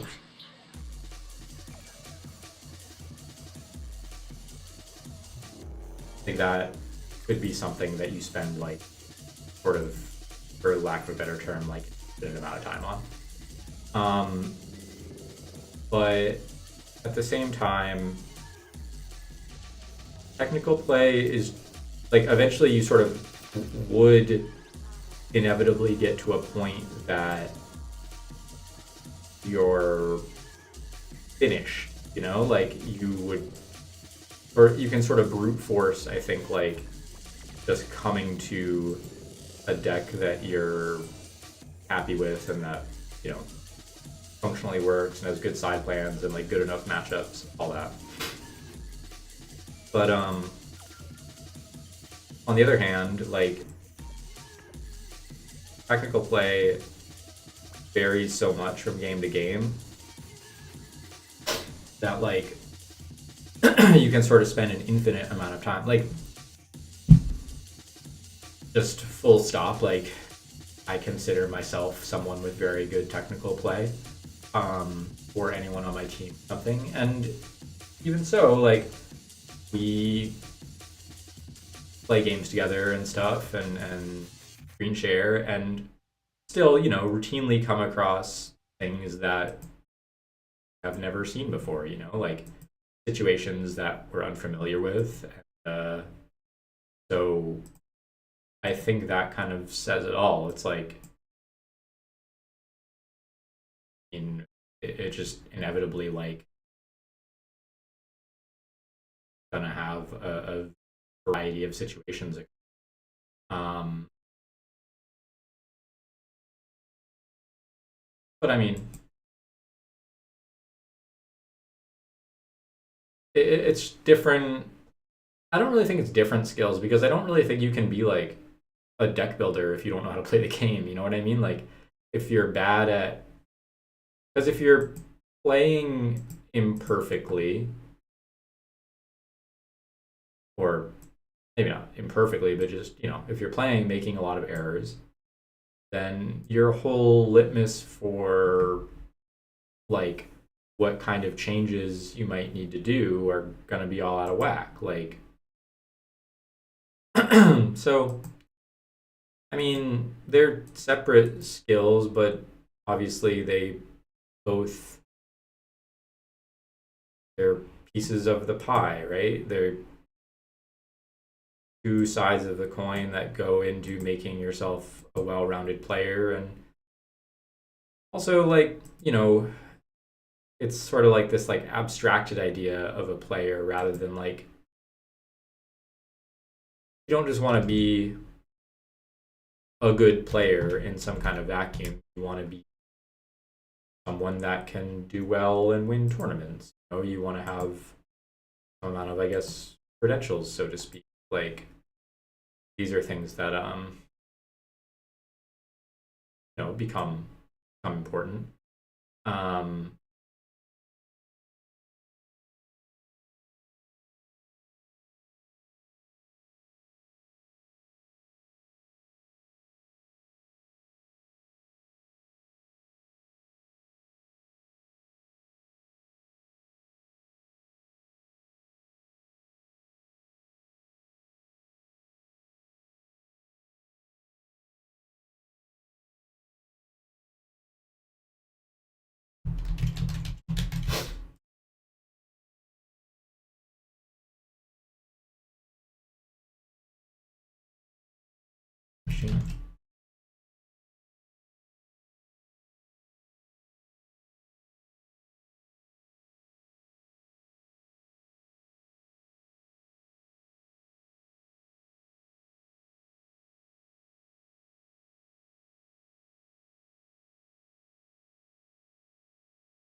um, So I draw 3 end phase here. I'm at 56. He drew to 4. He already has a fortress engraved. Presumably he also like I just take the draw.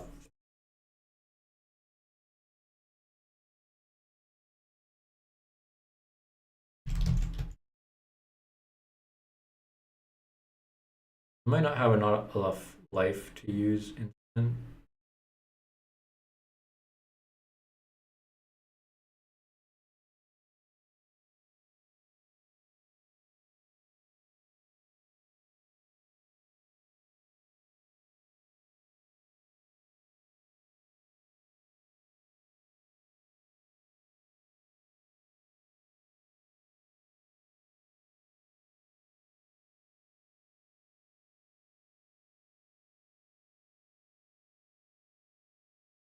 I might have been supposed to pitch one of the sweepers that you all-time favorite players. That's a good question. That's a great question, actually. Um, hmm. I mean, there's a lot of people that I've like been on teams with or interacted with in a more recent era, but also as a kid, like reading metagame.com or whatever. Um, I think like Dale and Lazaro were always people I thought were really good. Lazaro especially. How was this guy?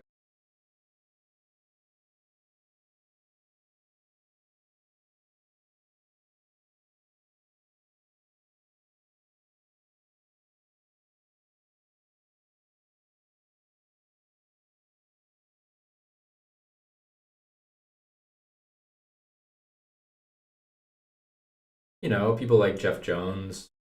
I mean, I admire anyone that has been able to do it with a high degree of consistency because that's just not easy at all.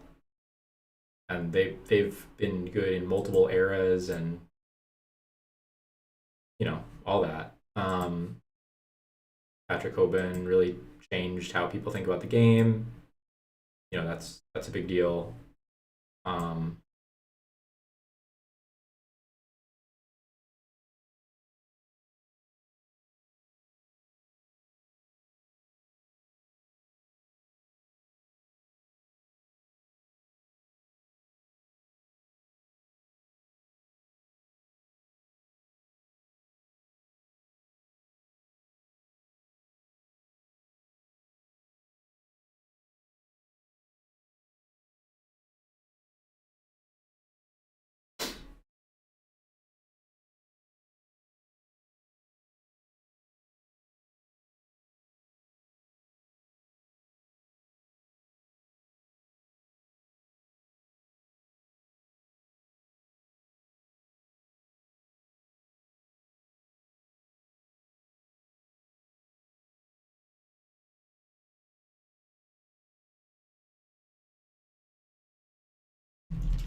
God damn, fucking needle sealing.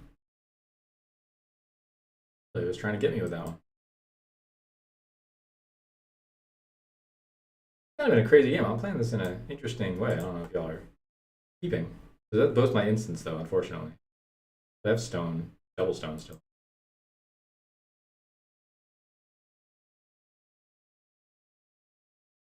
Actually,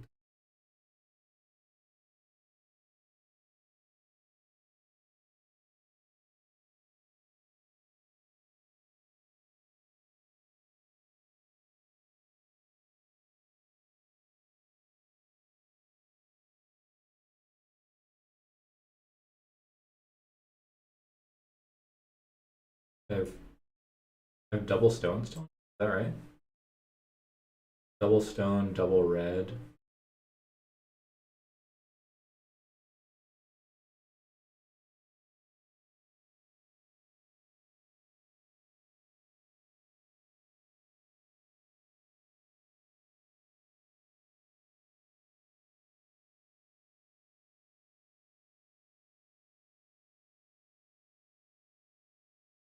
What do you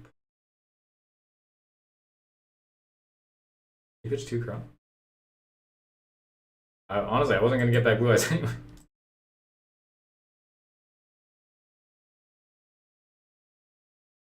Phil, we already did the bad dragon deck. I gained.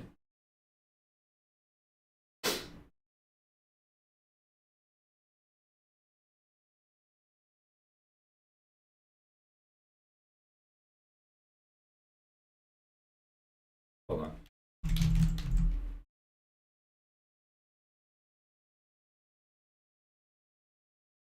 $10K. Oh, okay. You did the math wrong, but at 43,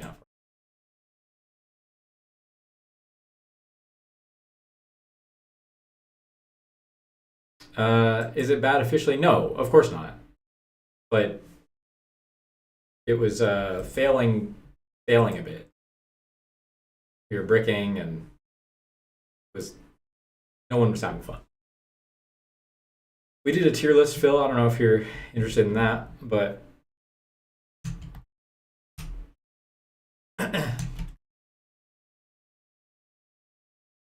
the final results. I believe you'll find it to be accurate, even though you believe Hero Frogs to be the best deck.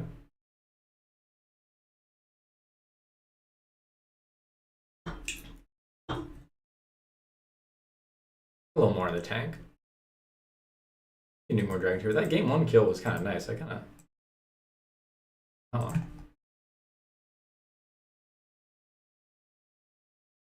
Watch it back at some point. I mean, Bing Ying. What a name.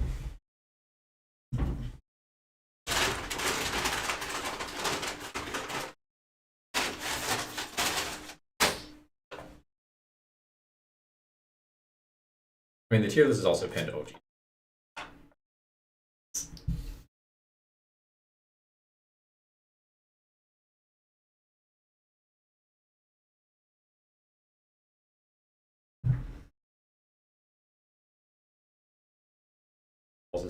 I fucking hope it does, but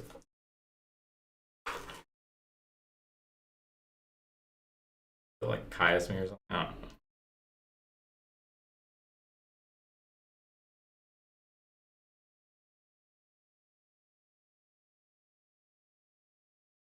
I see. I've been cooked. This is not really the best situation for me. Yeah, that's a tough one.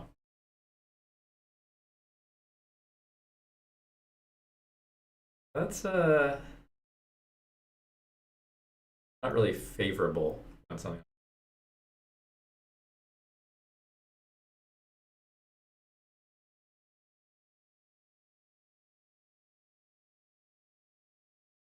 That was kind of crazy.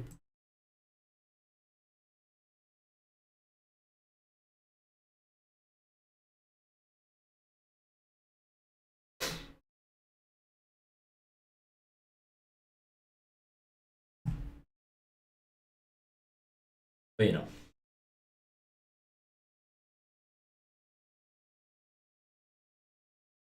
All part of the game.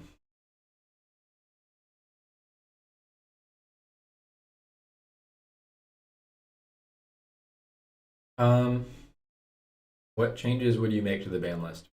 Honestly, and I'm not trying to be difficult, but like, I don't even really like thinking about that question because I think a lot of people don't realize how much sort of unintended consequences there are sometimes when you start to make changes. Just in terms of like how it affects your play patterns in the actual games and such. So kind of hard to say. I mean, um,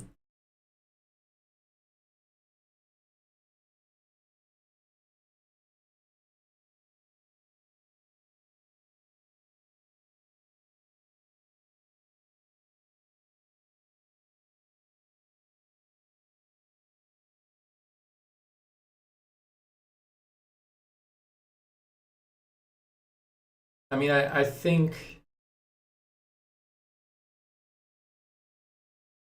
think there are cards that are really unfun, Detective and Dash Shoot, and something to do with this deck, Super Rejuve. Um, but like if you're taking deck dev, then all the dark decks, I get the bird decks, are losing one of their main tools, frogs, and like frogs are already very close to being one of the best decks. I don't know if that's such a good thing. Like that, make them even stronger, I guess.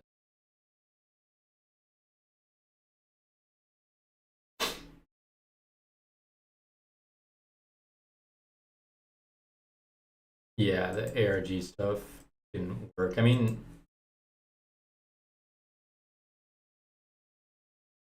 here, make Stardust.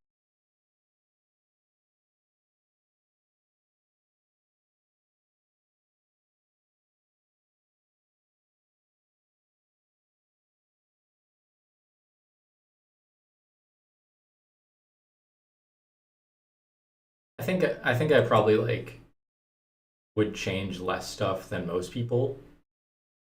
Like unless I knew I was gonna um actually try to lab out. Like you need like R&D, like that's the part that people don't do.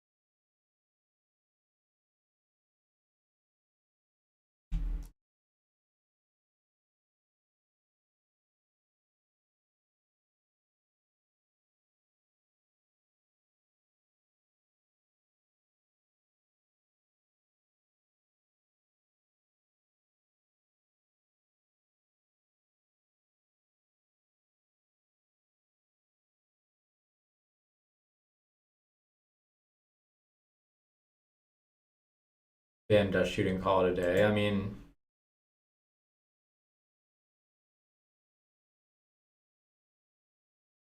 good.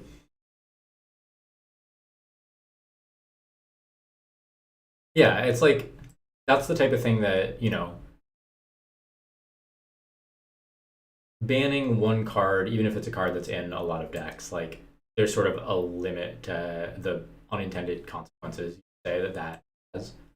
Um, it's like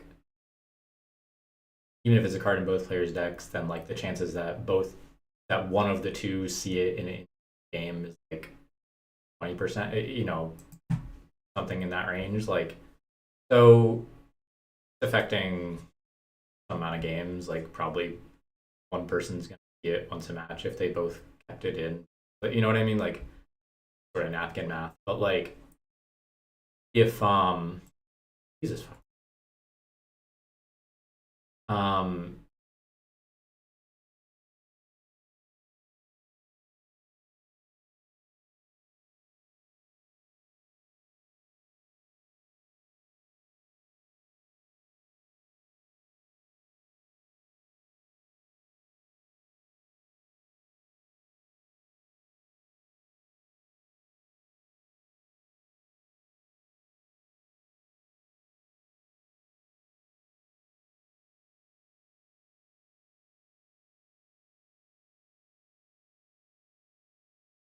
Just shoot brain and deck dev. I don't know how I feel about brain. I mean, brain is like one of those cards. Like, does he have cyber drive? Um,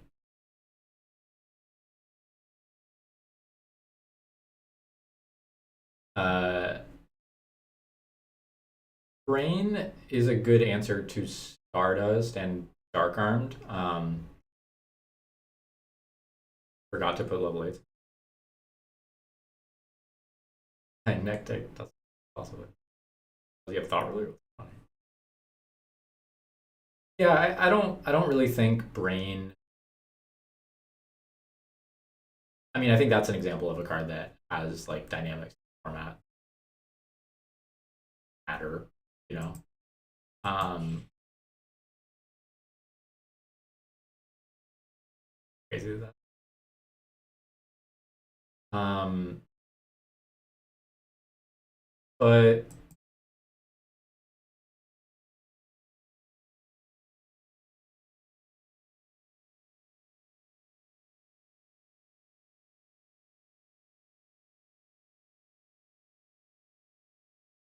and so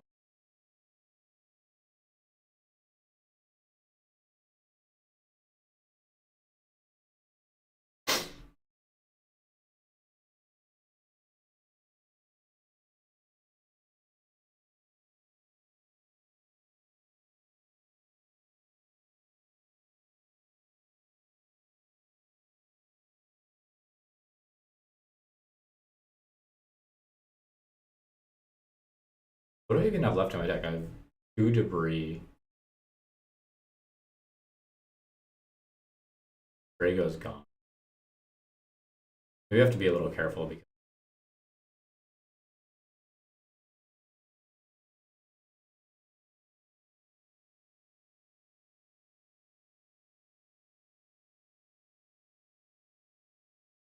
uh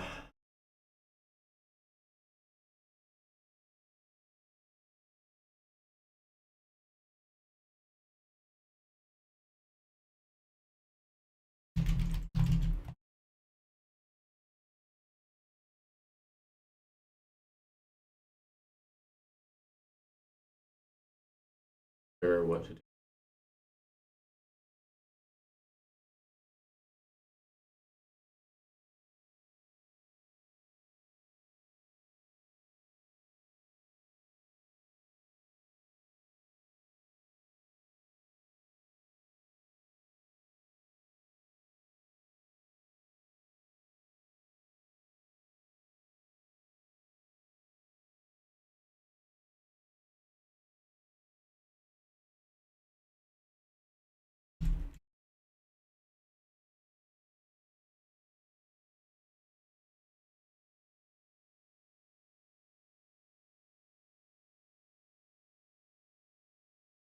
I guess maybe I could have like just really tried to hit a debris.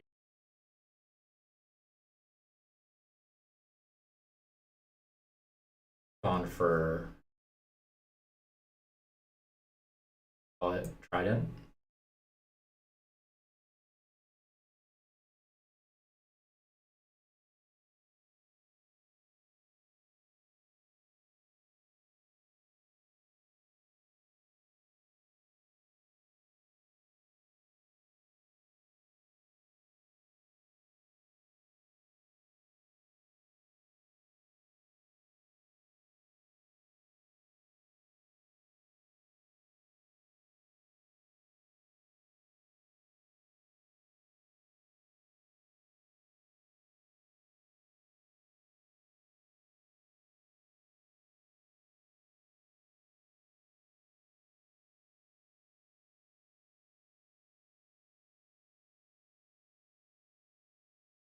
With my instant Grave though,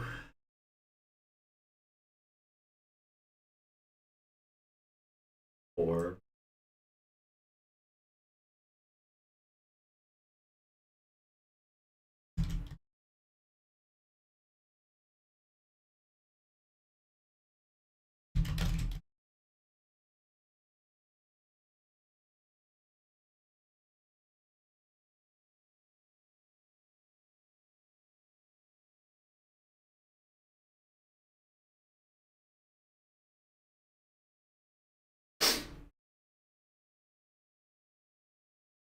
Yep.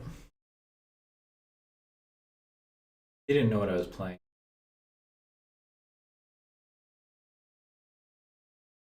Maybe if he's on the Draco stuff, I can put this in going second. Not a pretty big trap lineup. I don't really want it. Scores is maybe okay, but he has like definitely has Dynas.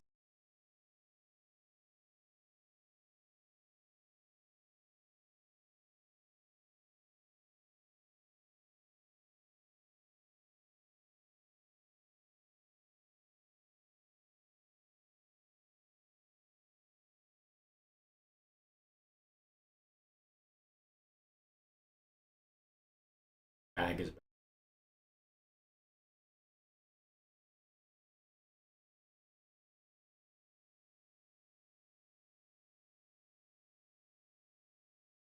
Black Garden. Should that be banned? Is that a question? Should Black Garden be?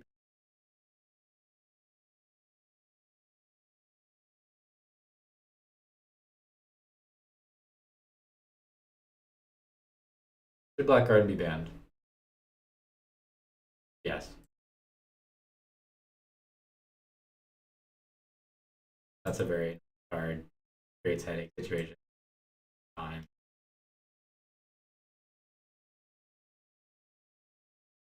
I think the world will be better.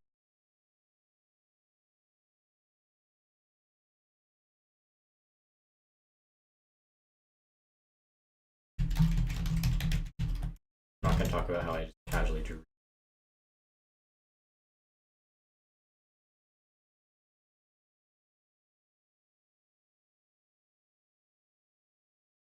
Double dare calling up.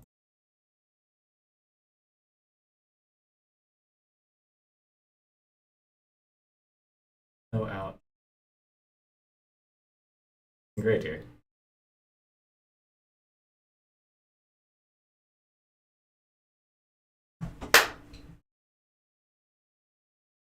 Hold on. Hold up. Wow. Wow, wow, wow.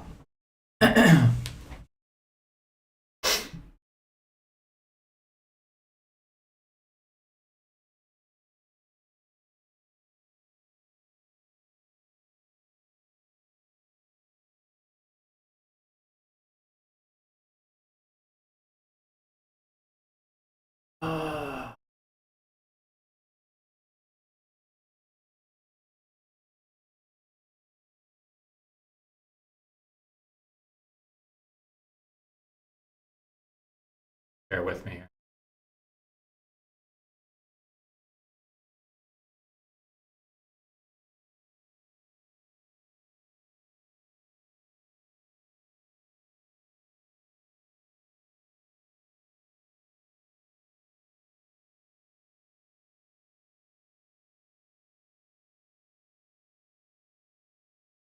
Um, can't do the trident thing.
So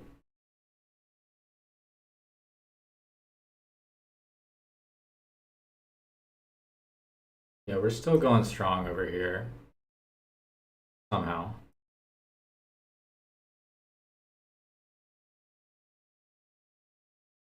Yes, we've moved laterally on the dragon list.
Kind of an interesting turn. I think it's like the first time I've ever actually mined Kondo Raiko playing this deck. I guess if he has the third Dark Calling, I get kind of fucked here. I feel like exactly.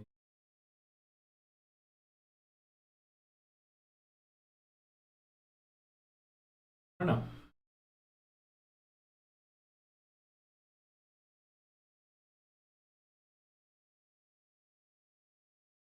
Yeah, the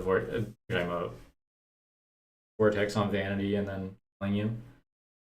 I mean, that's. I mean, that's how you play them. Like, if you're playing frogs, you just like sometimes summon the Vanity. Like, oftentimes you want to bait out the Vortex. I'm not telling you anything you don't know, but it's like oftentimes you want to bait out the Vanity, bait out the Vortex, then summon the Vanity. But occasionally, you're gonna attack this, then make these two tribute for his Kayas. It's the third Dark Calling too. That's the fucked up thing.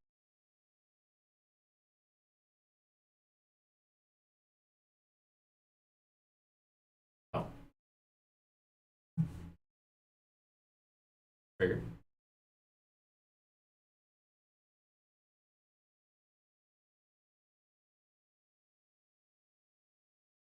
Um, but yeah, a lot of times I think you would much rather like if you don't have the traps, then you just summon the Vanity and you hope that can't kill you. And sometimes they can. Like not not rocket science. Um,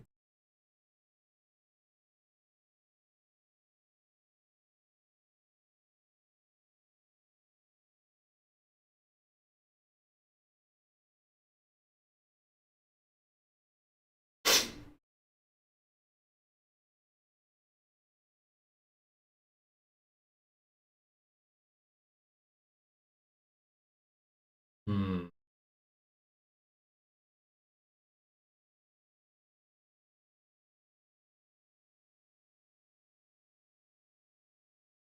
This storm would kind of go crazy here.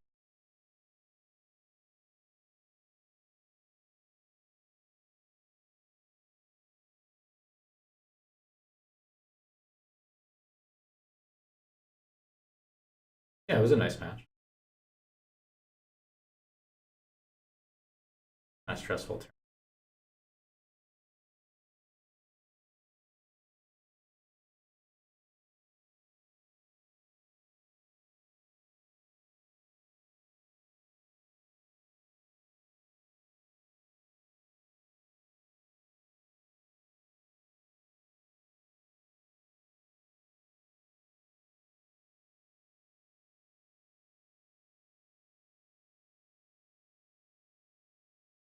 Hmm.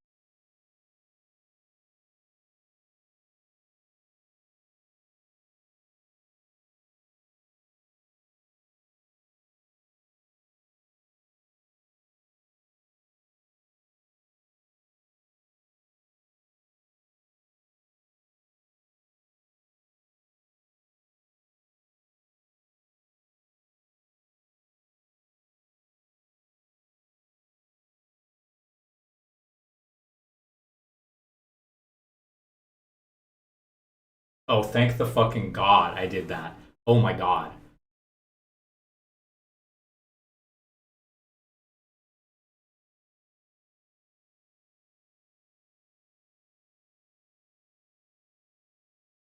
Jesus. Struggle and a half. Y'all, did y'all even pay attention? I'm fighting for my life out here.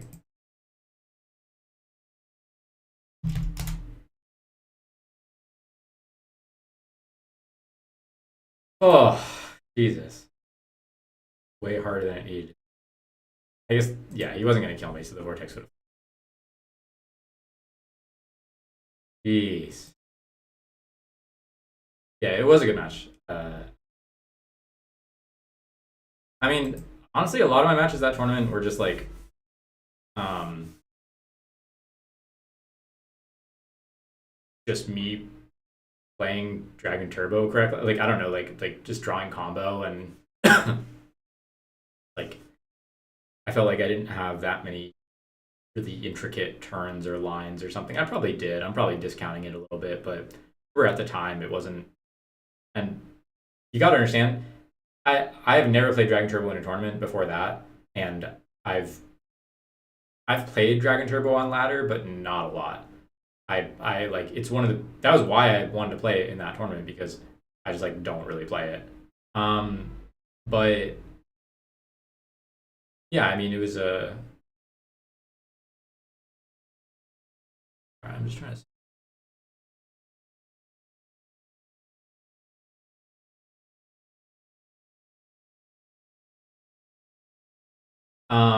No, it was a good one. Weirdly, yeah, I just feel like that tournament for me, like it was mid or like boring or something, but it was just like I talked to the team afterwards, and I was like, yeah, I felt like I just did the normal plays, and it worked out, you know. Um, Ish. Uh, no, a lot of people have asked me about that.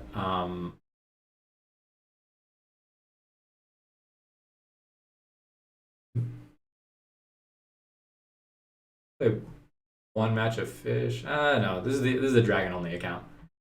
Um, yeah, I haven't picked it back up since he played it.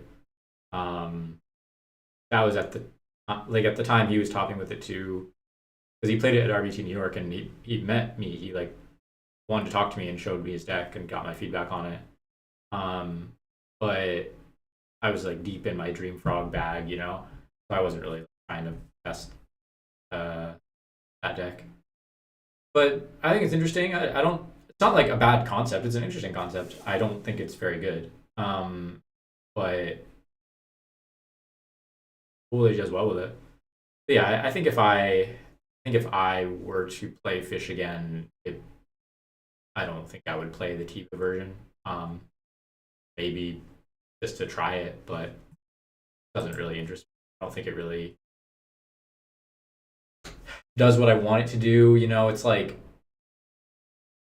I like to be able to like make marginal progress and like twist the knife and like checkmate them. You know, it's like that just seems like you're waiting to get checkmated if they draw better than you.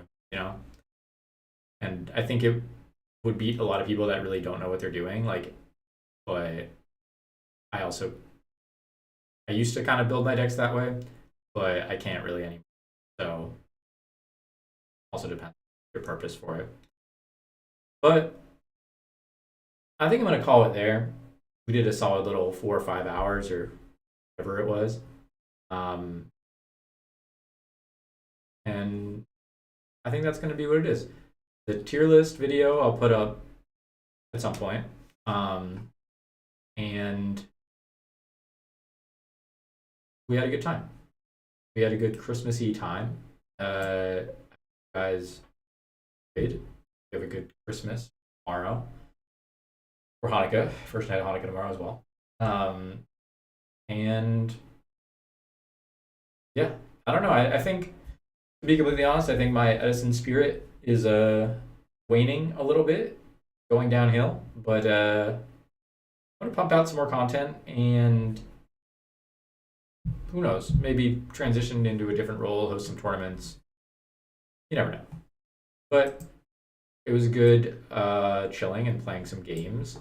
Like a tier list and look out for that video, even though you've already seen the results of it. I'm done. Goodbye.